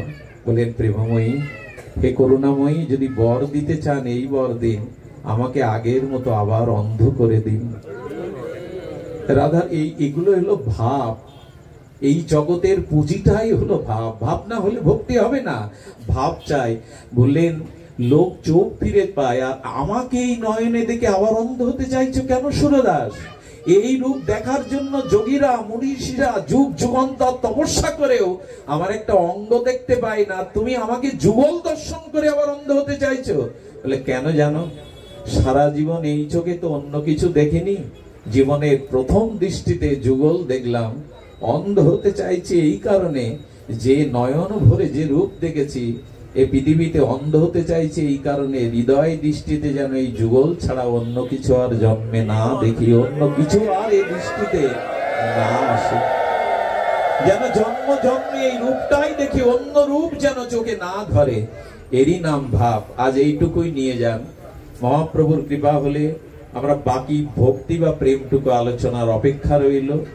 আবারও কৃপা হলে কখনো আপনাদের মাঝে এটি হবে। আগামী রবিবার কিন্তু ব্রতের বিশ্রাম। অনেকেই শনিবারে একাদশীর কথা বলছেন, কিন্তু যারা রাধাকুণ্ডের নিয়ম মানেন, আমি আপনাদের কাছে চাপিয়ে দেব না, যারা রাধাকুণ্ডের ভাবধারায় চলেন, আগামী রবিবার হলো আমাদের রাধাকুণ্ডের ধারায় একাদশী, এবং এই ব্রতের ওই দিনই হলেন আমাদের সমাপ্তির দিন বা সমাপ্তি দিবস। এই জন্য এটা দাদা বলেছিলেন। আর একটি কথা বলি, হৃদয় দা সহ গ্রামের সকলে প্রতিদিন নাকি নগর